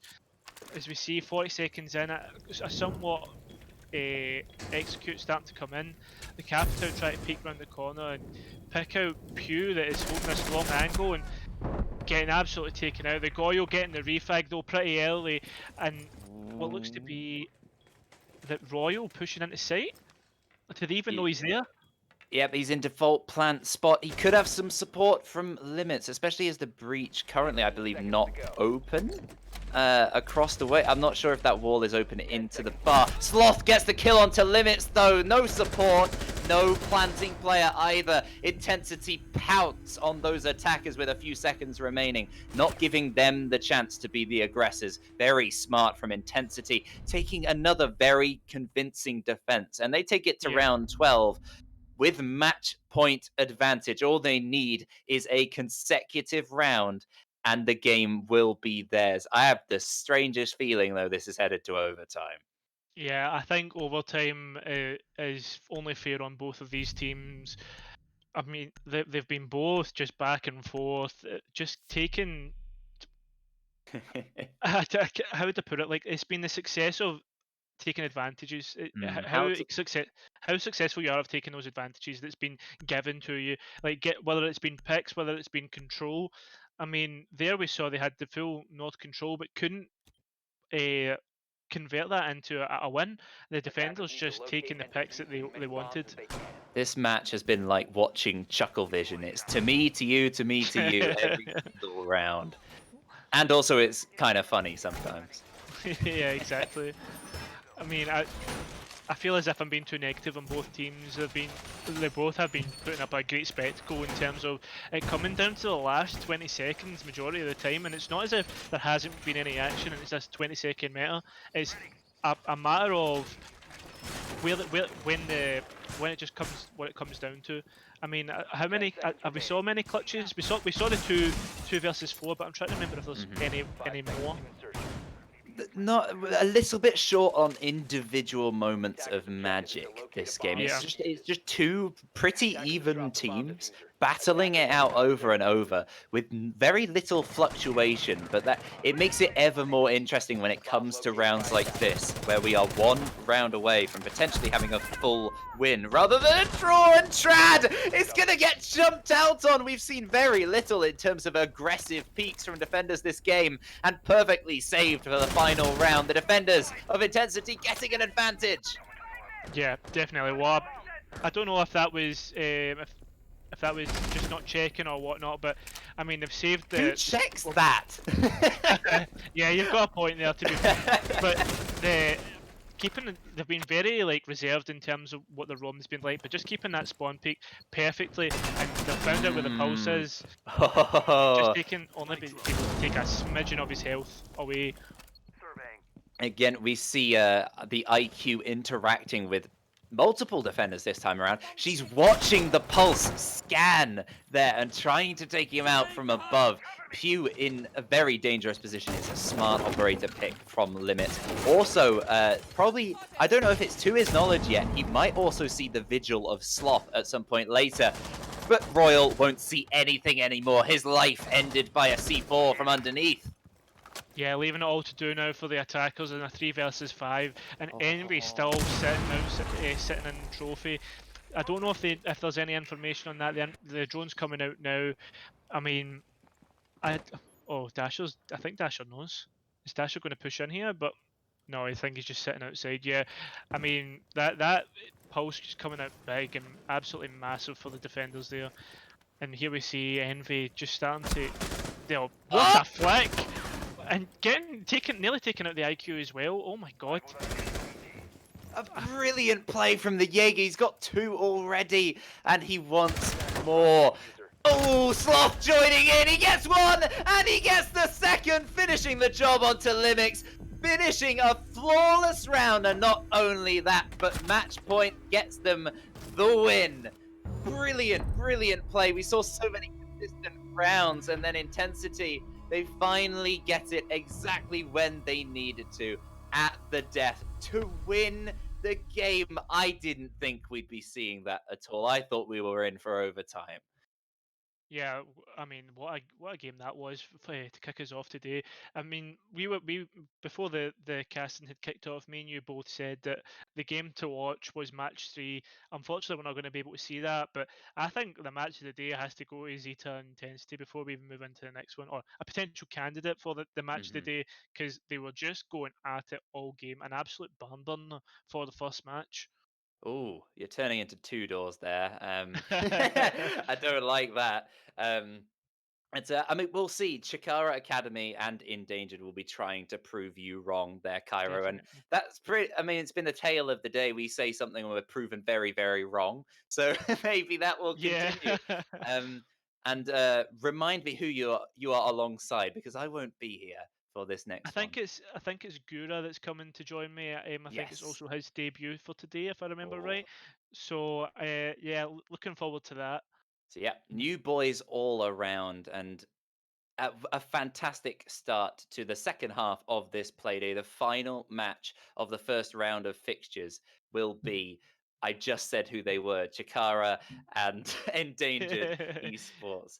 And we will see you there after a short break. I won't, but I'll be watching along. I'll be enjoying it in the comments. So I hope you all enjoy. I'll see you in a few minutes. Yep. See you soon, guys.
but I don't feel cold.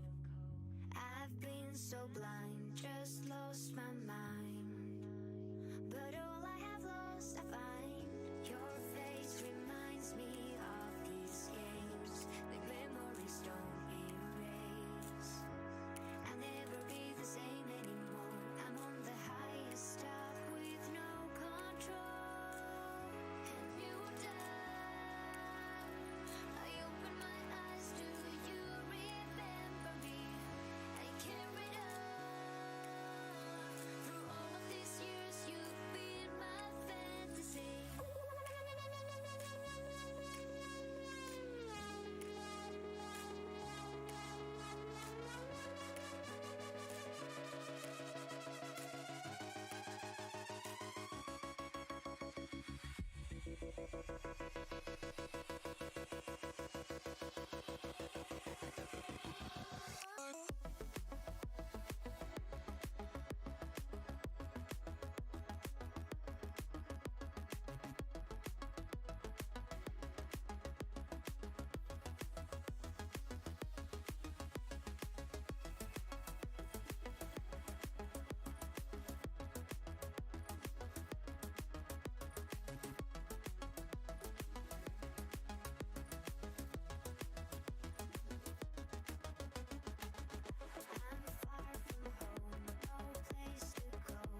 It's who I am.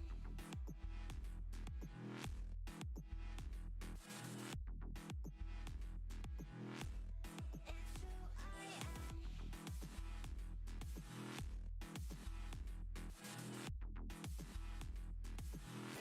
It's who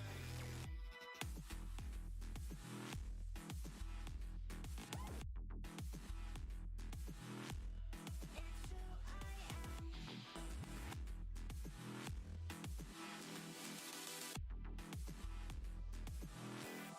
It's who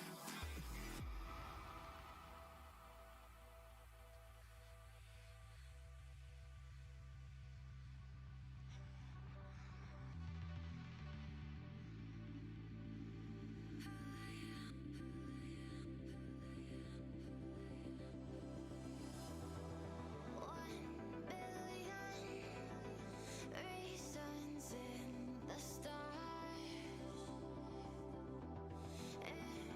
Imprisoned deep within my heart. It's written on my face that I'm just as afraid. These scars I can't erase, so I need you to know it's who I am. Want you to understand. It's who I am. Want you to understand.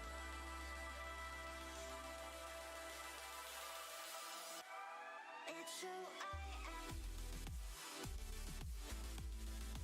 Who I am. It's who I am. Who I am. It's who I am. Who I am.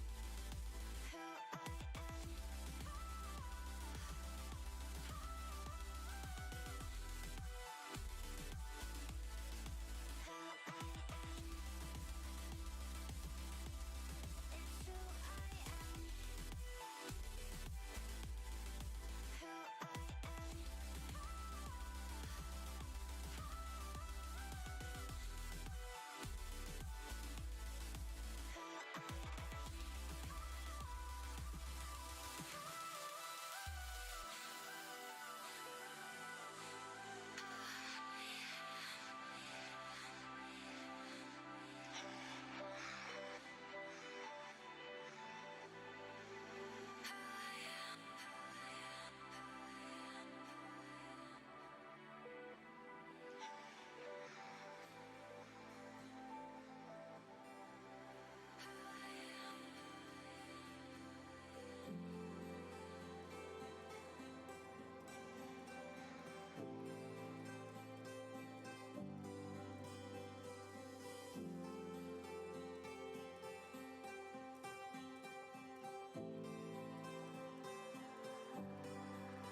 I know it's easy to get lost in yesterday, to bring back all these things. I know you love them, I know you love them, but I know that I can try again to win your heart. Please understand, things don't stay forever. We say we want to make a change. I must admit it feels a little strange to see it in a different way. And even if it passes by, this isn't how we say goodbye. Just until next time. There's nothing wrong with shedding tears to make sure that your side is clear and bring to light all their silly fears.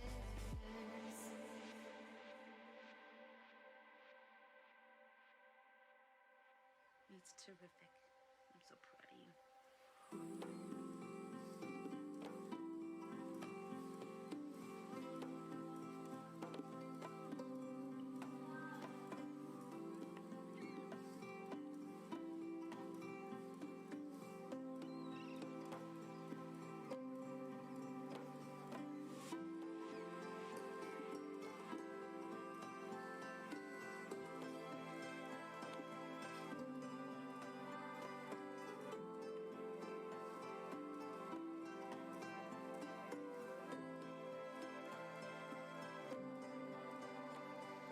just when you forgot. Maybe take the time to stop and cherish what we have instead of missing what we had. You only notice when it's gone because to satisfy what you long for,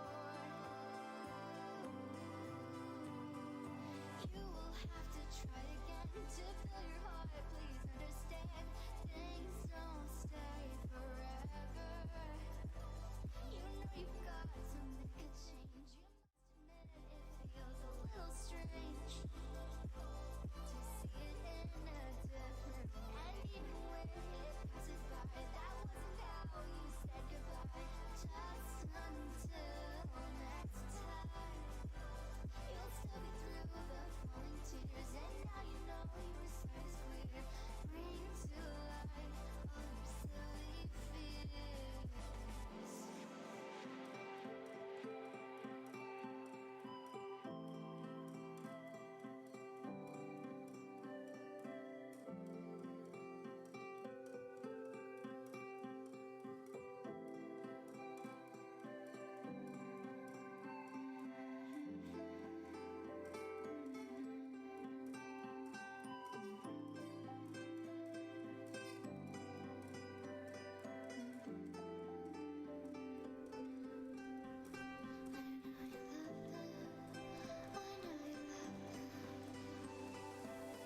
I was thinking that maybe when you get back, you could come with me. Fuck work, fall in love right now, and spend all our money. Jump with me. Jump with me. I've been feeling it buzzing in my fingertips. Wanna try you out. Get lost, get far away, and do what we wanna do now. Jump with me. Jump with me.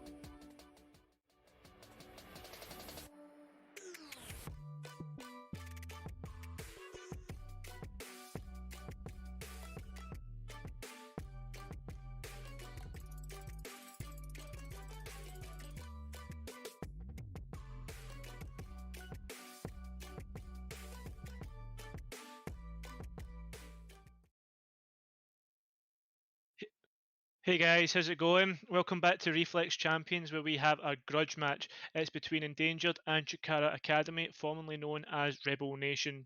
We have a new caster here, just as well as I am. His name is Gura. How's it going, Gura? It's going very well. I'm really excited to be here. You may know me if you've watched Bandit Leagues before. I've casted a few games for them.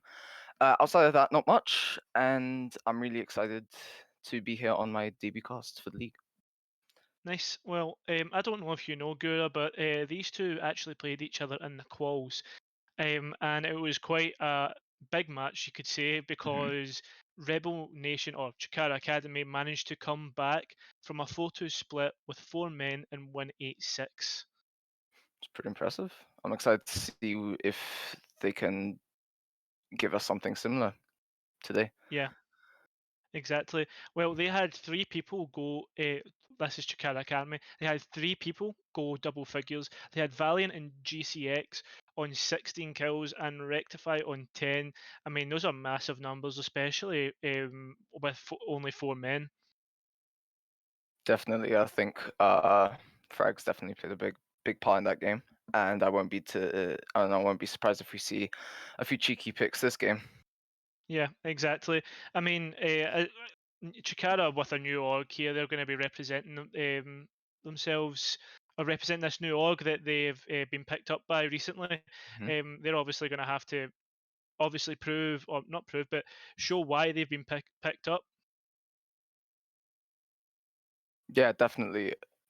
Not much to add to that now. Yeah, cool, no bother. Well, I think the map bans have came in. Yep, cool. We're just going to cut to them just now. About to come up. And here we are. We're playing on. They're on Clubhouse. So yeah, Clubhouse. I mean, very structured map. We've seen it before. Everyone knows it's. What do you think of that? Yeah, I mean, Clubhouse is very commonly referred to in the competitive scene as Dubhouse due to some very decisive wins, to say the least, or very distinct wins Yeah. that have been completed on the map. So, if anything, Chikara could possibly come out on top, seeing judging off of their background and history with Endangered, of course. Yeah. But at the end of the day, we'll just have to wait and see. Yeah, very defender-sided map, of course. Oregon was the map that they had played on previously. So the fact that they were moving to a new map could probably bring some new circumstances as to what happens. Obviously, Endangered, the one who actually gets to pick the map that was played, which is fairly interesting. I think it is, if I remember right, Chikara on defense first. So yeah, we'll hopefully get to see that soon. Yeah, hopefully. And here we go. We're straight into the game. I'm excited for this one. The band's starting to come in here.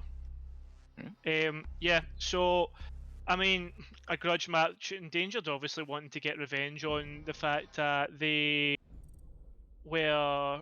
Oh, we've already lost a player, I think. But already Hopefully, did. Yeah, exactly. Chikara already down to 4 men, but obviously trying to give us a do exactly what they did last time. Thatcher ban coming out as well. I mean, not straying from the meta of bans. Habana as well. Oh no, that's a little interesting. I mean, usually you want to go for the Maverick for that to get taken out because arguably dealing with the Maverick is harder than dealing with a Hibana. But maybe in scrims or recent practices, Hibana has been a force to be reckoned with. So maybe there's a reason for that ban. Yeah, I mean Habana's obviously essential for, well, not essential, but with her recent rework of her gadget, the fact that she can change how many pellets that she shoots out, that's going to make opening hatches much harder. Well, we say that making hatches open much hard, making opening hatches harder, but they've banned Decade, which is obviously essential for keeping those hatches shut. Yeah, not much to add. I mean, you've said everything about to say about those gadgets. In EUL, we've seen her. If I'm not mistaken, it was the grand finals. There was somebody on G2 playing the Hibana down on that main CCTV breach, and while there wasn't much damage done to the wall itself, it definitely got like a few peak holes to win G2 the round in that one, and of course, as we all know, the map. So I'd say this Habana rework works really well with a map like Clubhouse, especially with those big double wall breaches. So maybe we could see something similar here. Maybe our players did indeed watch that grand final, and maybe we could see a replication of that. Yeah, definitely. I totally agree. I mean, it means that there's a lot less waste happening. I mean, we know that peak hole on the garage doors that can happen. I mean, instead of wasting 6, you could use only 4 and like open up more feet holes. But unfortunately, you can't do that. By the looks of things, it's going to be a Maverick Thermite to open walls anyway. I mean, this looks as if they're setting up for CCTV. Obviously going for a Maverick trick and potentially Thermite going to construction. Attackers need to locate and defuse as many Yeah, starting off with a CCTV. I mean, a fairly common start here on Clubhouse. Would you agree? Yeah. CCTV probably has one of the highest first sight picks on Clubhouse. So again, not very surprising. But there's obviously a very good reason for why it is picked. It's a very comfortable site to defend. Of course, a Goyo pick there. You'll probably make a little hole in that cache wall through a C4 in case they do decide to plant, or there's a large enemy presence inside that cache hold. And everything looks pretty standard both on defense and attack. So I think it'll just be a matter of who plays better, who wins the most gunfights in this, and who obviously plays their roles well enough to get that team to win. Totally agree here. We've got the Goyles sitting downstairs in basement, which could be fairly powerful, especially when holding the garage stairs, going straight for the garage door as well. I mean, fairly common starts to the round. Not much can really be said. We've got the Wamayo on rafters, and with Mavs tricks out straight away. Yeah, I mean, fairly standard stuff here. With how the round's playing out already. Seems like the Maverick. Oh no, never mind. He does indeed get that wall tricked, and that's probably gonna get destroyed right about now. There we go. Yeah, exactly. 2 minutes into the round, pretty quick from endangered, and getting the garage wall open. I mean, with fairly no resistance, big word in siege, especially for the defenders. So yeah, pretty good work from endangered here. Yeah, I'd definitely say so. Seems like they're throwing their focus onto the office hatch, if I'm not mistaken, because I think everyone but Warden is at at CCTV breach. Yeah, they're definitely coming in from behind into construction. Yeah, construction seems to be where they're turning their focus to. I don't know. Yeah, they've left a Zofia outside the main breach, obviously going for a bit of what looks to be a split push, but there's Sterksy getting a nade straight out onto the smoke. That's a big, massive piece of utility and a great pick with a minute left to go. That'll surely be detrimental for when the push comes in. Yeah, it's just a simple case of the anchor on site not being aware enough of his surroundings and just gets picked away or killed by the nade. Yeah, exactly. They're almost starting to come back to site now with 45 seconds left to go, and what looks like the mute holding an angle and just missing out on what the thermite there, sitting on red stairs. Yeah. Oh, sorry, it was the Ash.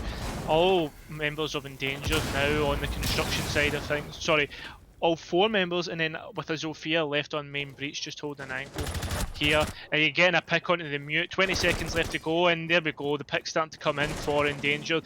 Warden getting it also onto what looks like the Wamai, taking Rafters control, GCX, and a 1 versus 4 situation with the plant down.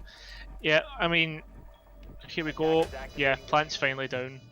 GCX going for the long flank here, back up to construction with no C4 left. 35 seconds, going to be pretty poor in terms of what he's left to. Sorry, going to be pretty poor in terms of what he's left to do here, and he doesn't even know that the Ash is sitting in bathroom, and there we go.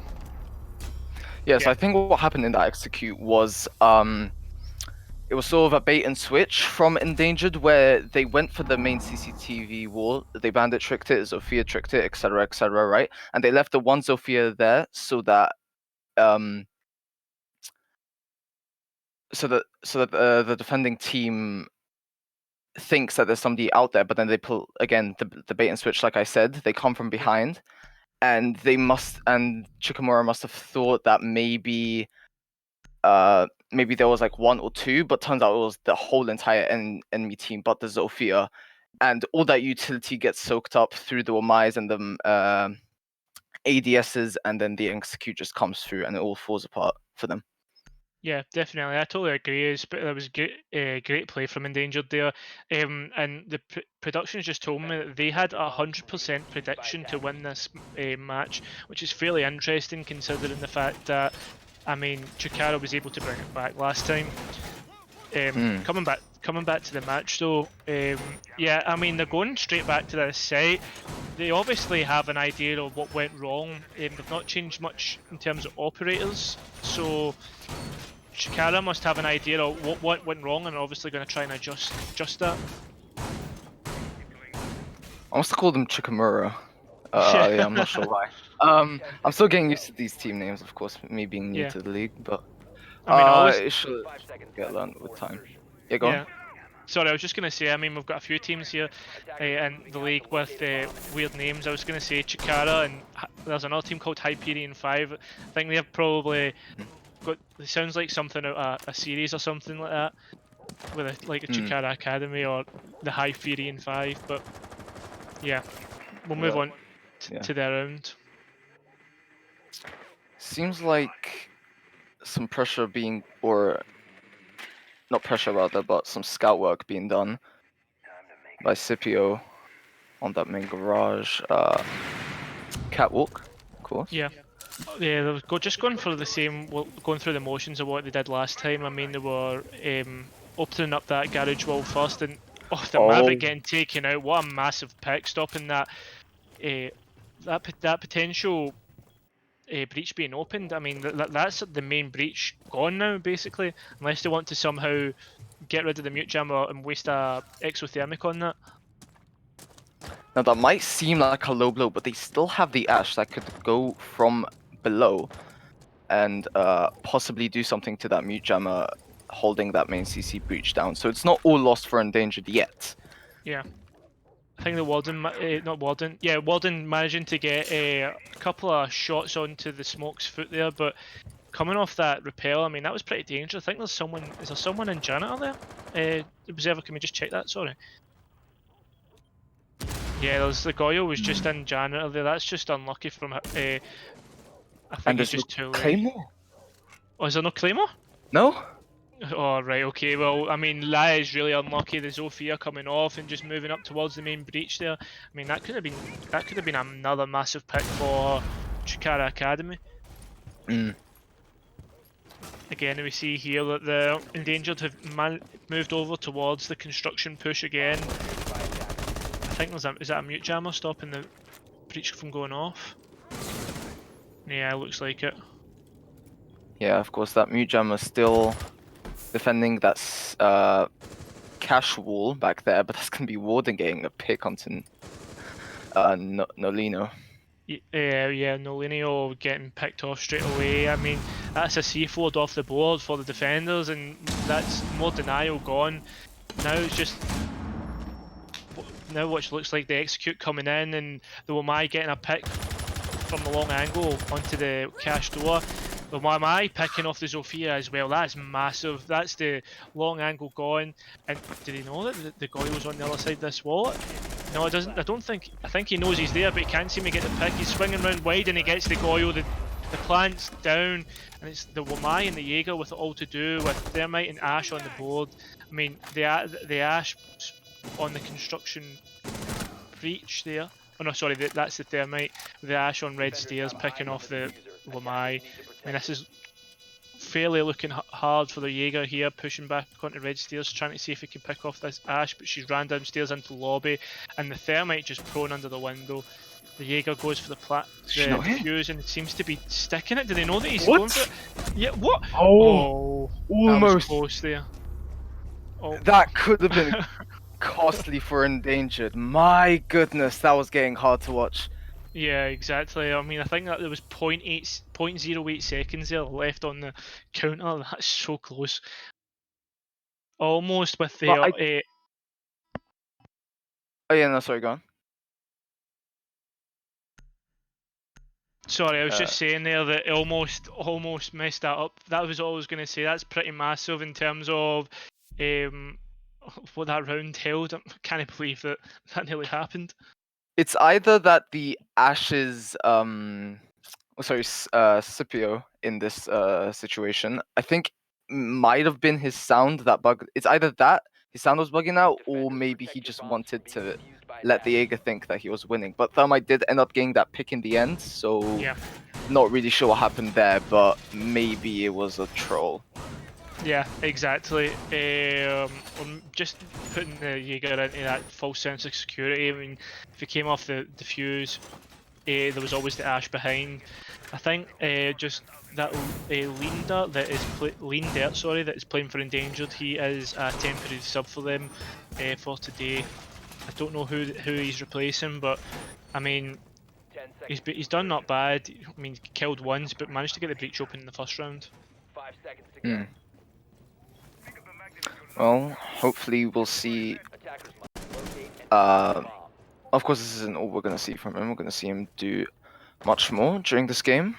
So hopefully he will prove his worth as a sub. But right Yeah. now we're gonna see Chikara again defending that breach, and it seems like they really want to win this particular site before they move on. Possibly maybe trying to learn how endangered do indeed go about attacking this site, and it seems to be similar each time, but with a different end part to it. Yeah, totally I agree. think I mean, Chikara, sorry, when you go. Go ahead. and I think Chikara are just trying to pick up on all the different endings that could come from this, from Yeah. that. A bomb has been Yeah, I totally agree. Especially- Sorry. I think Chikara obviously fairly confident in their cash defense. Although it worries me the fact that they haven't decided to move here with two, I mean, resounding rounds from endangered. But we say that it tends to be a defender skewed map on Clubhouse, but 2 rounds already in favour of the attackers. Yeah, that's it's strange because defense you should really be trying to win those defensive rounds on Clubhouse, because as we all know, to anyone who's played Siege at a high elo level, knows that I mean, it doesn't even really matter the elo, I guess. We just all know that attacking, sorry, is very hard. But I guess if you have the strats, you could very well win possibly all attacking rounds, if not just the 2. Or how many endangered are going to get here. Yeah, definitely a game of momentum, Siege. The main breach open, I think. Nolino knows that the sledge is outside that window and trying to get some sort of angle onto him, but the sledge rotating into construction and endangered going for the the same thing as what they did before with getting rid of the mute jam and pushing in through construction. I mean, they've got the coil below.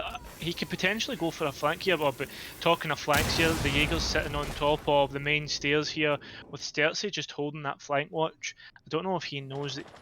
Don't know if the Jaeger knows that Sterzi's there or otherwise, but they seem to be a game of chicken here as we see who's going to make the first move. It's 15 seconds left and the execute's slowly starting to come out here. We see as the Ash pushes into sight and the diffuser going down from the Thermite and the pick starting to come out. Oh! The Jaeger getting and a double C4 from GCX. That's a massive take, and the diffuser still going down. Yeah, there we go. Defenders just getting the picks all in, and that double C4 absolutely huge from GCX. Yeah, Chikara finally getting that defensive round that they wanted, and now they can finally move sites. Yeah, Of course, exactly. it's not really their decision. They are forced to move sites. Seems like it's gonna be Church and Arsenal instead of Gym Bedroom as per usual, you could say. Yeah, I would say that's fairly common with the likes of the way things are going. I mean, it's all I'd say advantage attackers because the next round they pick up, they kind of break that defender's sided map meta. I mean, the thing is though, Defenders, that protect Jaeger your did a bombs great from flank being just defused by just to attackers. bring one more person off of the execute. I mean, 4 guns trained on one doorway or one doorway, one breach. You know who's gonna kind of win that one. Then the double C4 coming out, that was just massive from GCX. What a play from him. Yeah, that's all intel right there, I think. Yeah, I mean, definitely. he probably couldn't have done that without the cams that his team have placed. But we see Valiant here from Chikara going with the 10 seconds Oryx before pick, insertion. and keep in mind he 6th pick from a 5 seconds left pulse. before insertion. Yeah, that's fairly That's- interesting. We Yeah, don't tend to see an Oryx in comp that often. I mean, a pulse can be absolutely huge from the it can be absolutely huge in terms of information. I mean, they've got the 2 roamers here upstairs, something similar to what you could say an SSG style roam, but the Vigil being banned, they can't obviously have him on the middle floor. Yeah, of course. To replace the information that Pulse gives, there you will go for a Valkyrie, but Valkyrie is still an operator that gets picked regardless if the Pulse is played or not. So Yeah, totally agree. I mean, Valkyrie, the information that a Valcam can bring can be absolutely immense. I mean, the attackers don't seem to have any sort of IQ or anything of the likes to counter this Valk. I mean, the defenders, roamers, are just moving down onto the first floor now. With I don't know where the attackers have pushed in from. Yeah, there we are. They're up in master. I mean, fairly standard for roam clearing here. Yeah. With no Lineo just sitting in strip, I mean, this can be a oh, fairly look at that. powerful place. Yeah, Valiant picking up the Zofia there pretty early.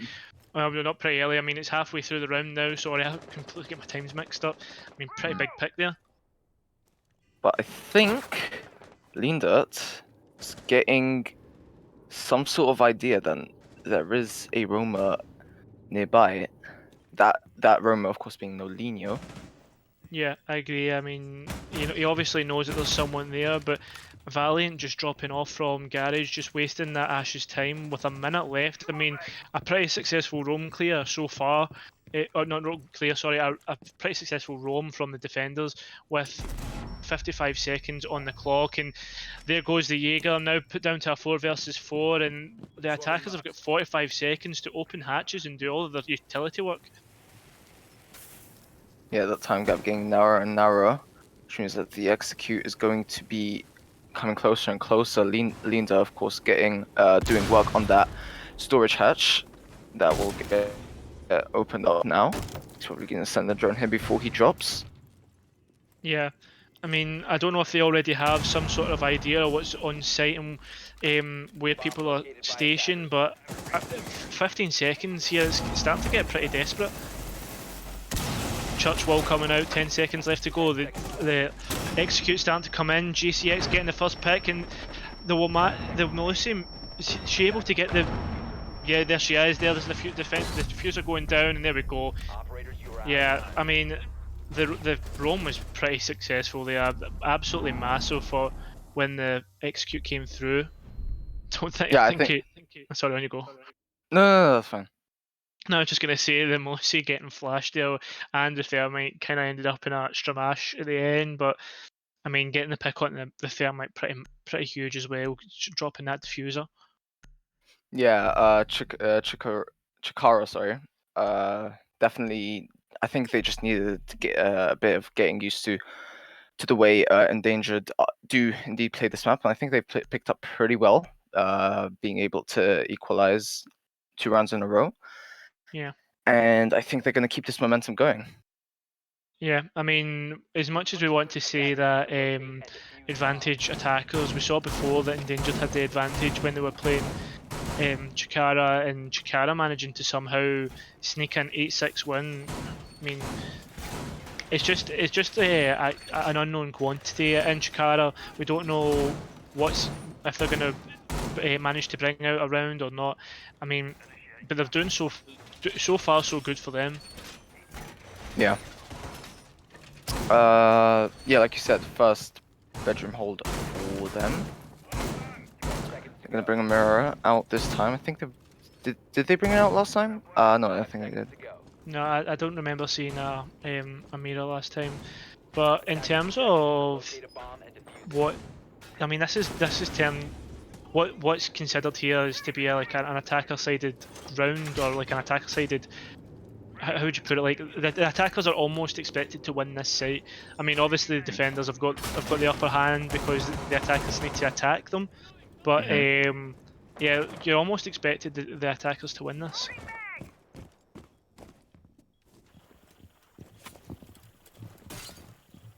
Yeah, they're just starting to swarm around the site and get their information in. And we see, I think that's the sledge on top of the logistics hatch, and Mav starting his work on top of the jacuzzi wall. Yeah, that is going to be JCX notifying his team of the Maverick doing work. Yeah, I think that this is going according to plan because Chikara aren't really doing anything to stop it per se. So I think they're just counting on the attack to come in. Of course, JCX does have that mirror, is behind that mirror window, and he's giving intel to his team. As Chikara will indeed start their, excuse me, they will indeed start their drone work to give the yeah, positions away of the gadgets. yeah. I think Smoke has a non-uniform headgear on, but the attacker's doing well to slowly take control of the CCTV side, making sure that no peaks come out when the execute comes in. Goyo almost stuck in logistics, but I don't know if they actually know he was there, because the drone came in and they weren't actually. I don't think the drone looked at him. Yeah, it's gonna be Weberlolo. Funny name. Taking some damage there. I'm not sure from what exactly though. Oh, that's gonna be Sturzy opening up the game Yeah. with a kill on to the Goyo. Yeah, Which I think that. Oh, yeah, I think the first. I think that, oh, good night to Nalino. I think that first bit of damage done to the Goyo was due to a mistimed grenade, possibly. But of course, that second one does indeed yeah. get him. The Jaeger coming on the flank here with GCX and the Valiant on the Jaeger left.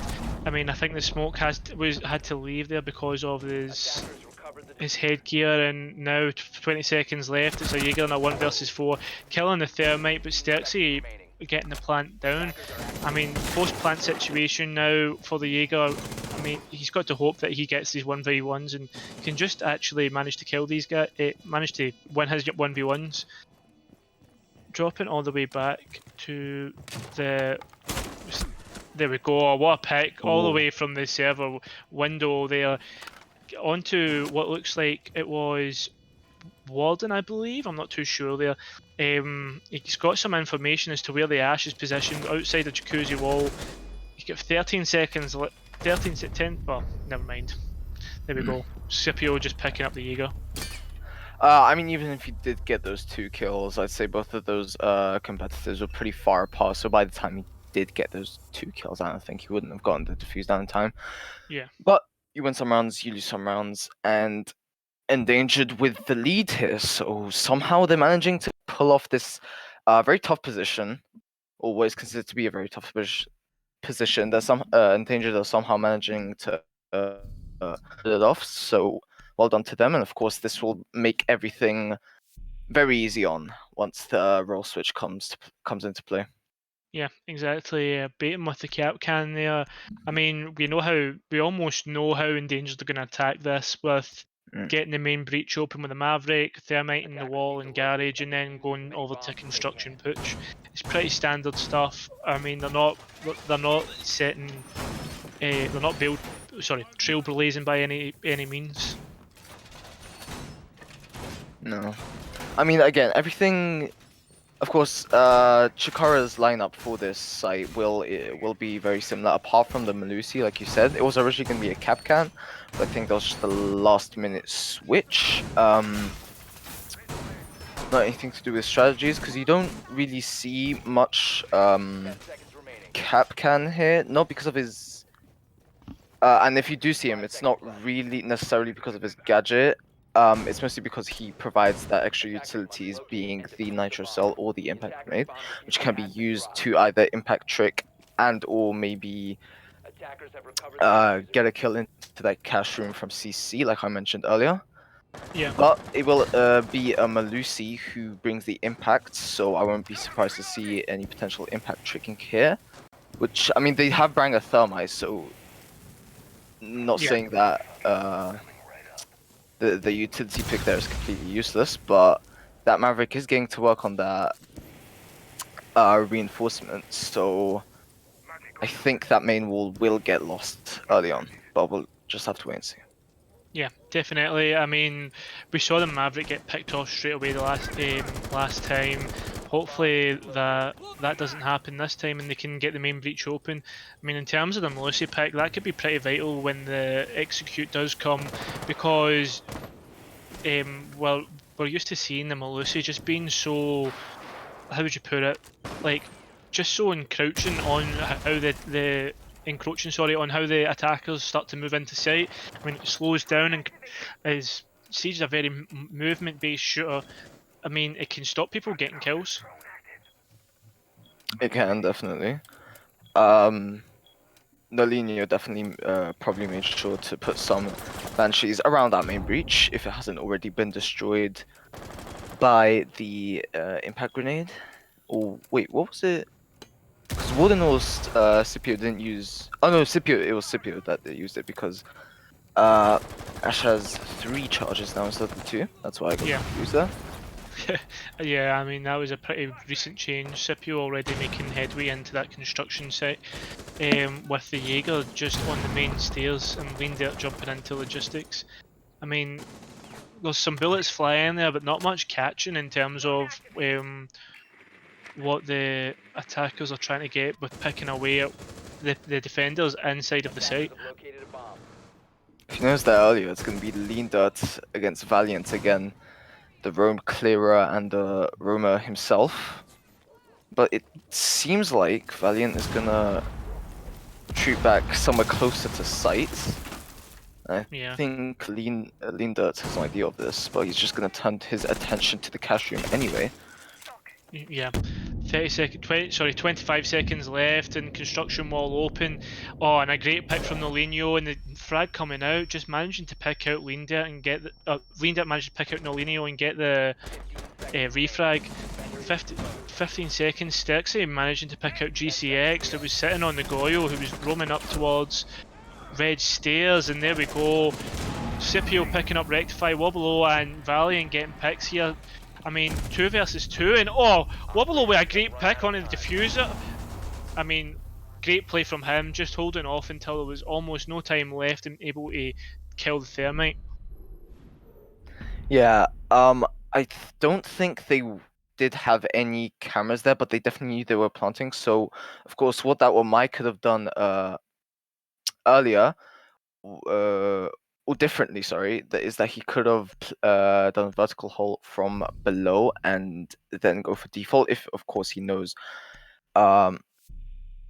where exactly the positioning of the default plant is from below. But Yeah. I don't think that was the case, and I think he just decided to do it head on, and I mean, it worked for him, so. Yeah, exactly. I mean, I don't know if you caught the stats there. Locate and defuse as many bombs as I don't know if we saw this. I don't know if you saw the stats there, but 2 players on the Chikara Academy had an 83% cost percentage on their team. I mean, losing out a player and already using up a paw is pretty big. I mean, we could potentially be seeing. Oh no, never mind. I was going to say something similar as to what happened last time, but Rectify's back, and that's me just shut up. Yeah. I mean, start. I'm sorry. Of course, that's gonna be a so now the Ross swap is gonna come into play, and this time around it's gonna be Endangered defending the gym bedroom first instead of CCTV. It's a little different from what Chikara did earlier, but of course I think this is all part of their plan. I mean, it always is at this kind of level, at any competitive level. There is always some form of strategy involved, and this is of course a very simple case of that. Yeah, I find it quite interesting that they've decided not to go for a castle pick. I mean, he can be a pretty mainstay in terms of this site, because being able to castle off windows and allowed roamers or people who were soft roaming to get back into site. I mean, Chikara already taking position on the south side of the map, pushing into servers with, I think that is it, 2 people that are in cache? Yeah, 2 people in cache, almost on the Wamai and Leander on the mute. Yeah, they're definitely going to try and waste as much time as possible from these two, but I think no, that is actually going to. Oh no, we got impact tricked. Silver, almost doing Yeah. exactly what he was told to do, and that's wasting the time. But Valiant is now going to try and catch him from below, try and do something there, but Yeah, I can't think really nade them necessarily because I think he does indeed have some more mice set up there. So I think they've repositioned on towards the red stairs there with obviously no impact holes above, but the mute jammers they obviously hoped it would be able to hold that wall, but not anymore. Almost pushing right out and picking off Valiant. I mean, down to a 4 versus 3. Wobolo got a minute 15. I mean, a lot of time wasted. yeah, definitely. I mean, of course, a role as important as a hard breacher, and already this much time wasted, they're definitely gonna want to be looking to make up for the time that's been lost. Yeah, definitely. Stertzy getting killed as Nolinio gets aggressive. And then, there we go. Leandert getting aggressive also on the mute, pushing up on towards the main stairs.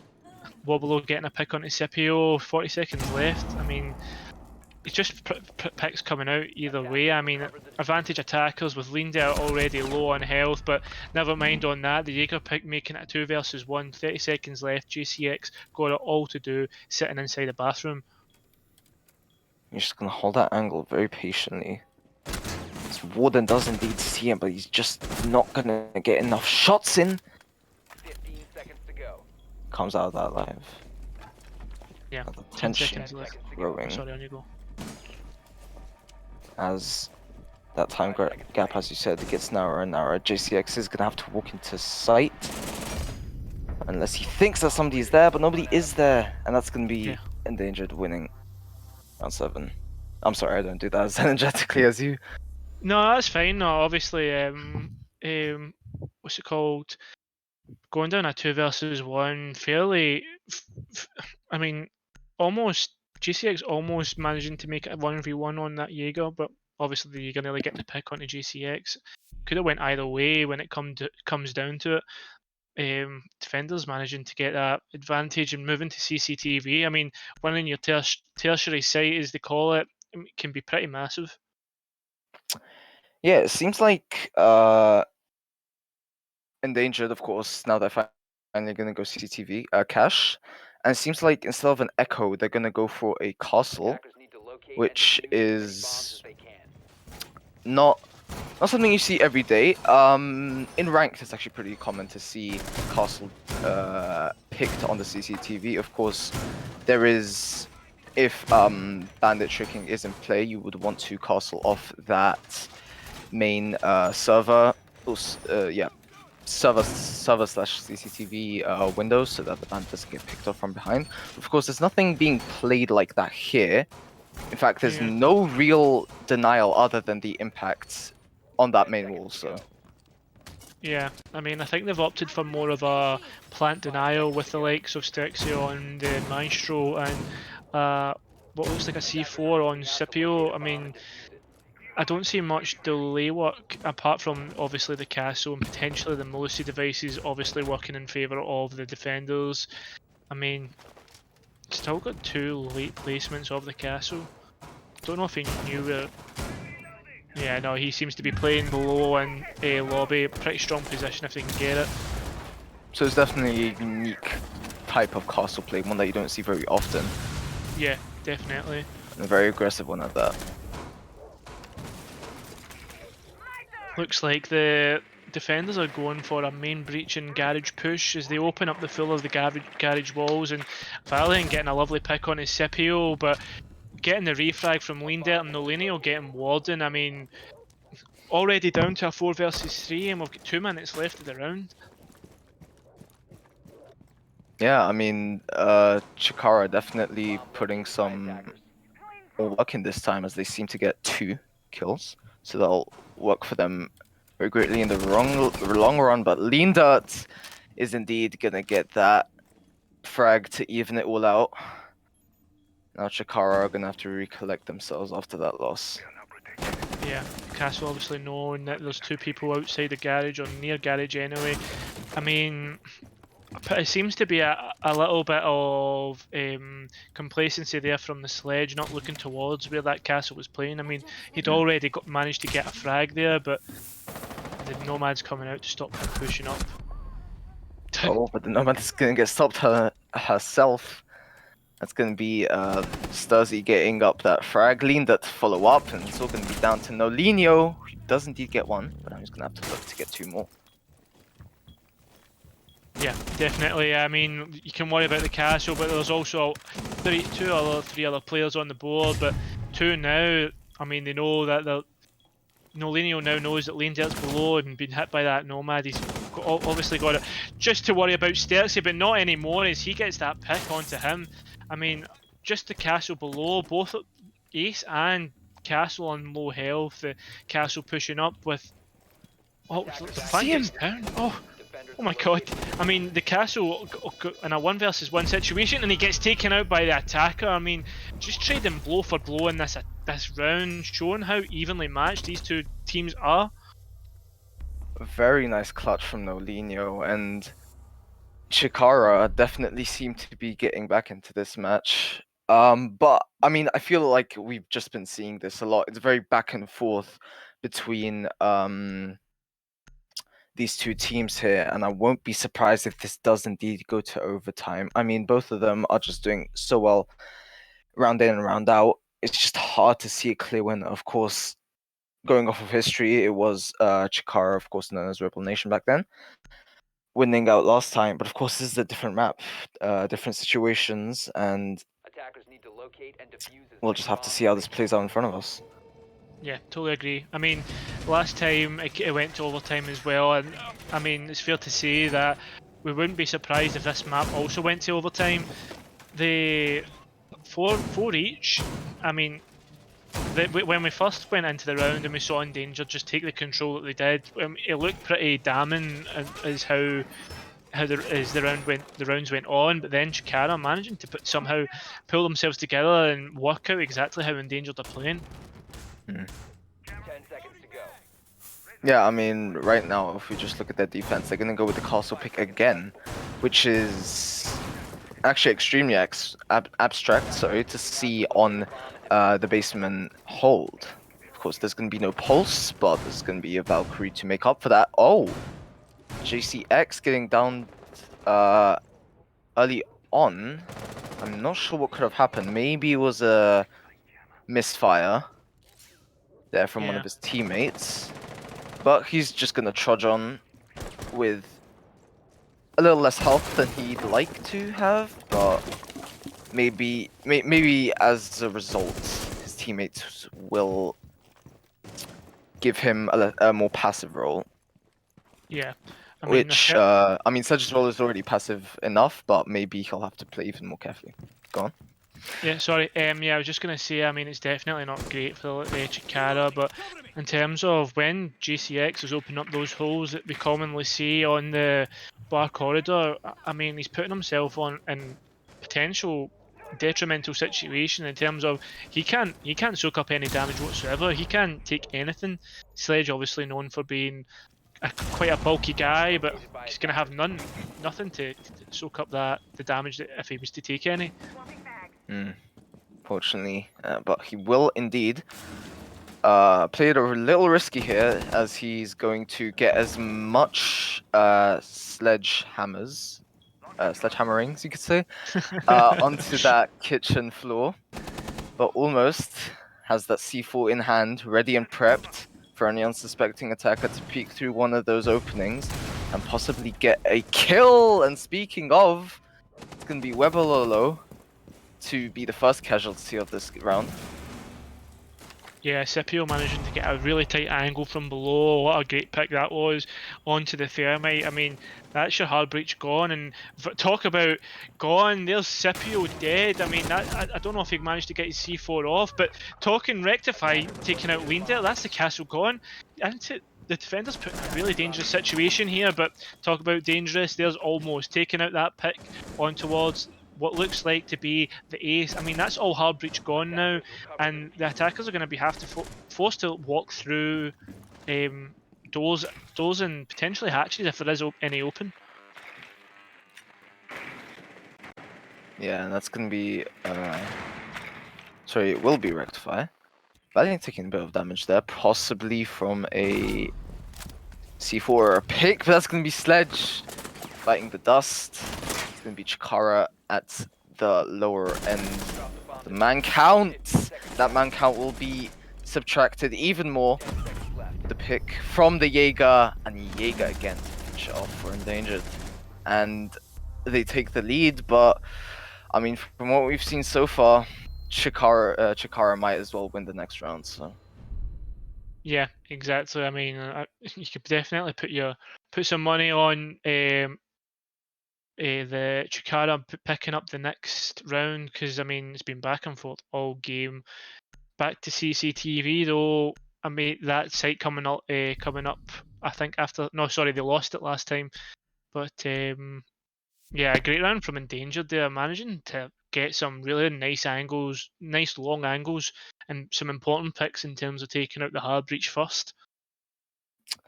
and I think, of course, Endangered losing to Nolinho's very nice clutch there. They're gonna go for a very similar, not very similar, but a similar operator lineup for the CC holder again, possibly to counter the mistake that they made last time, which I think was just not really having an idea of where the attacking team was at all times, and of course Nolinho capitalized on that and of course clutched around, so that could possibly be the reason for a tiny shake-up, but shake-up nonetheless on the roster side of Endangered. Yeah, I mean, I think they've dropped the castle, and I can't remember who else it was, but it's going away from the obscure and towards the meta, the meta picks. I mean, with Bandit coming in, we don't necessarily see him a lot, but we do see Cade Band a lot. And, I mean, a Bandit's the only other option unless you want to go for a mute. Yeah, so yeah, I was just about to say it's just the same thing again. The Thermite opening up those two walls. Not much in terms of impact tricking or trying to stop them opening up those garage walls or doors, whatever you'd like to call them. As we've seen them do that before. Yeah, that's going to be JCX working on that cache window, and that's going to be straight to the utility burning. But oh, just so nearly almost getting rid of those bandits, but I think he just got the angle right. Some holes being opened up from below. Possibly work of frag grenades.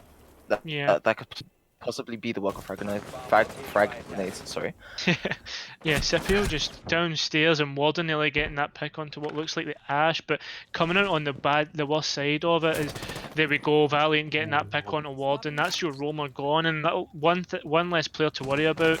I think the Thermite knows that there is one player on rafters, and he's just holding that angle, patiently waiting for him to show his head.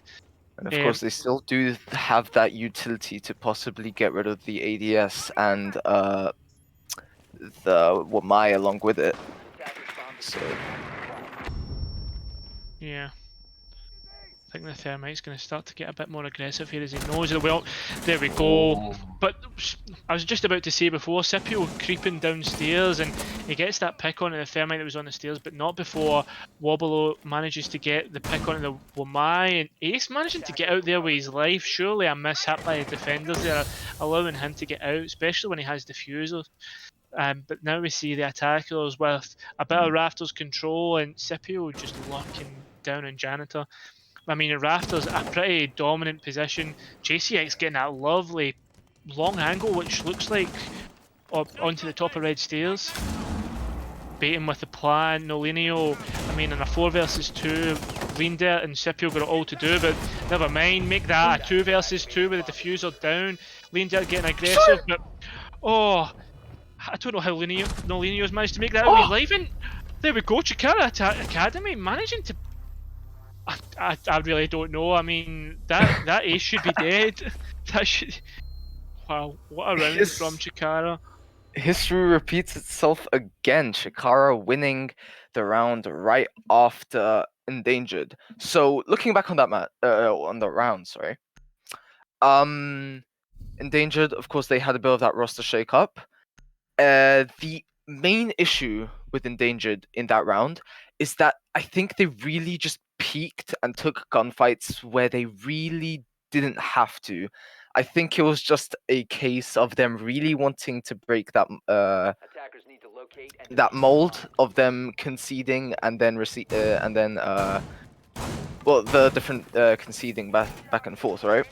And I Yeah. think it was just a matter of eagerness and rash decision making more than an actual flaw in strategy. Because I think the strategy was fine. It's just that the players themselves thought they could capitalize when really I don't think they just had enough information to capitalize. But of course they did anyway. And I think that was the main factor in them losing that round. So.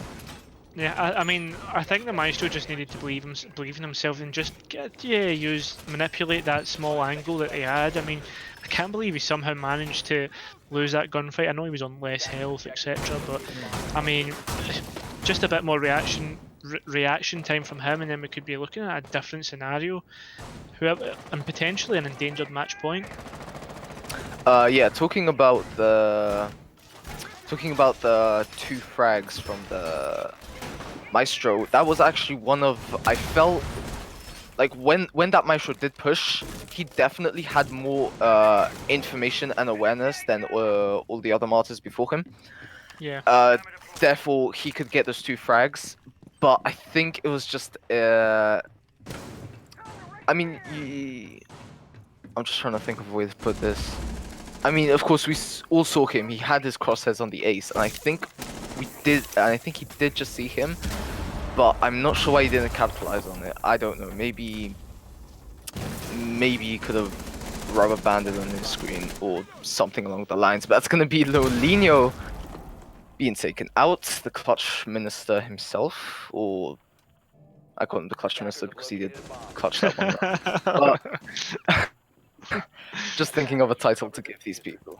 Yeah, I mean, a massive pick getting rid of the ace, but I think he'd already used 3 charges. Again, Nolinho, a big player, as you said before, managed to get that clutch, but the Ash, sorry, managing to get the loveliest at angles onto almost there, and I think she's just going to try and finish it, confirm the kill, but losing a majority of health. Unlucky there, not being able to get the C4 through onto the Ash.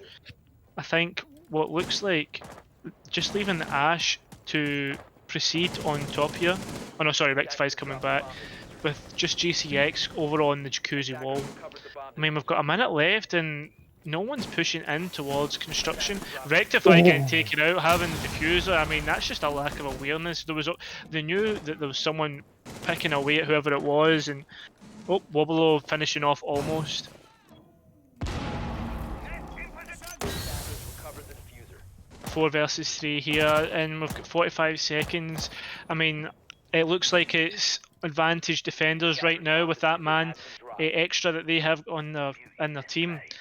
2 players sitting inside of logistics and a warden. Attackers have dropped the bomb. Sorry, warden on the Jaeger just taking out Valley, and that's diffuser down. They could see the map pushing up on him, top of main, and warden just getting a lovely 3 kill, taking out Wobolo. I mean, what can you do? I mean, Warden has really been picking up his game recently. That's gonna be endangered to pick up that round and bring themselves to match points. Maybe Yeah. this could incentivize the players to possibly pull out one last super strats, I like to call them, which are basically key strats that teams put a lot of work into, and that guarantee a win for them, according to them, of course. Yeah. That comes with some flaws of its own. Of course, maybe relying too much on the strat and less on the players, but if you want to be one of those teams that makes their own strats and adapts their own strats, you're definitely gonna have to kind of find a balance between. But going back to the topic at hand, Endangered probably are going to pull something like that here if Yeah, they want to close out this match as quickly as possible. I mean, we've seen back and forth all game, but Endangered obviously just wanting to finish off. I mean, if you look quickly at both the teams here, we've got basically almost the same story, but apart from Rectify and GCX managing just to get one more on his team, and Rectify only managing to get one kill, kind of tells the story of the game in terms of why Endangered are the one always managing to get ahead here. Oh, that was weird. Just noticed that Rectify, and I think it was a web low. Just stopping there at the same time. I don't know, maybe it was just a internet problem. That's it. That's all. Yeah. Just something I noticed. Yeah, on a basement defense, I mean, you'd be pretty happy with the site that you're defending here. I think Endangered, did they win? They won that site before, didn't they? Yeah, they won it pretty convincingly with the Yeah. three men left. Walden, I think Walden picked up a 2K at the end. Mm. Can Yeah. I, Speaking of similar roles given to the members of Endangered as to how they defended this site previously. yeah, I mean, I think it's a fairly turtle strat here. They're going for a moto hatch take as well. With hopefully they don't lose their hard breach straight away. I mean, Stex are getting pretty aggressive up on top of blue stairs, but apart from that, I mean, it looks like there is no roamers if I'm correct in that, Observer.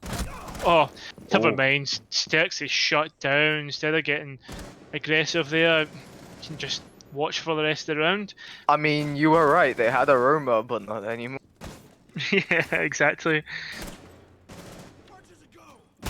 I mean, it looks already that Endangered on a minute 20 starting to get aggressive, losing a lot of health, but the defenders will be feeling pretty happy and pretty solid right now in terms of what's been done by the attackers. Valiant just getting downed, I think, from the barrage of bullets that was sent from Lean Dirt. Or maybe not, as I just realized that on the main stairs. So that could be, again, some inflicted damage from the from teammates. Yeah. So that's going to be lower health to deal with. Good news for Endangered, bad news for Chikara, but if Chikara execute this right, that's not a good start. Warden taking out Webelow for first blood of the round. As Scipio will return back to site to hopefully try and help out his teammates. He's of course already done his work with the Valkyrie cameras. Yeah. But I think there was a decent chunk that has already been taken out. Speaking of the Valkyrie cameras, that time gap getting narrower and narrower. That's going to be 2 picks for Endangered.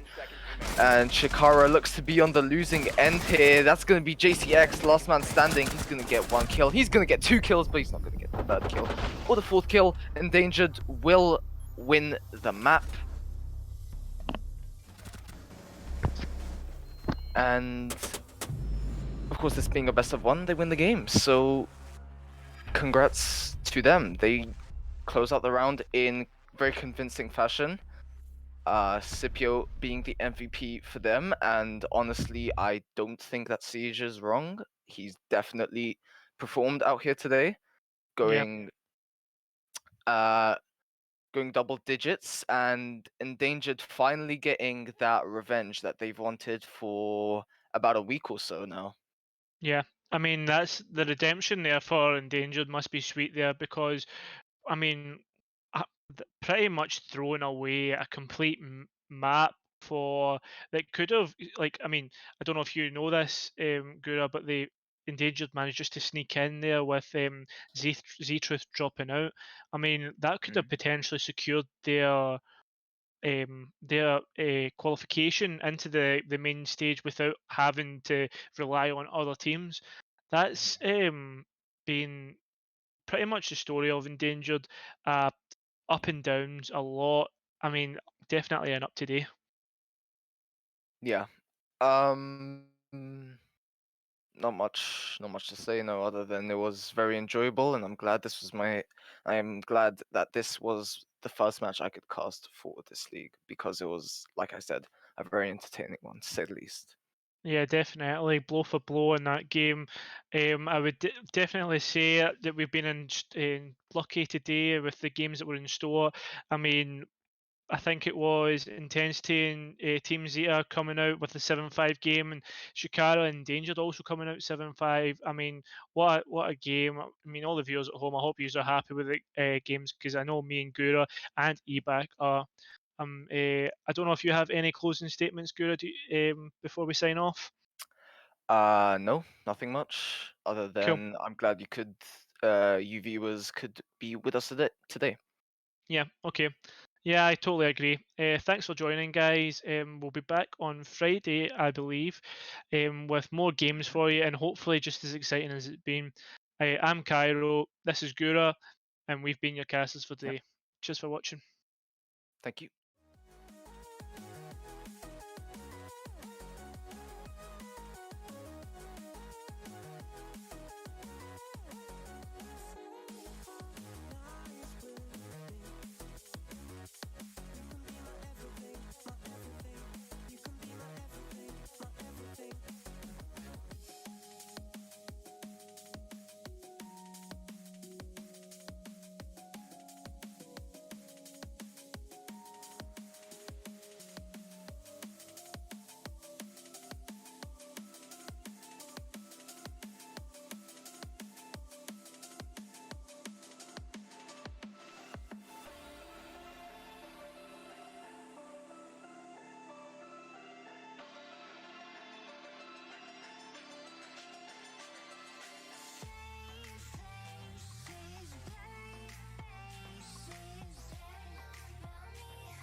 You can take your time.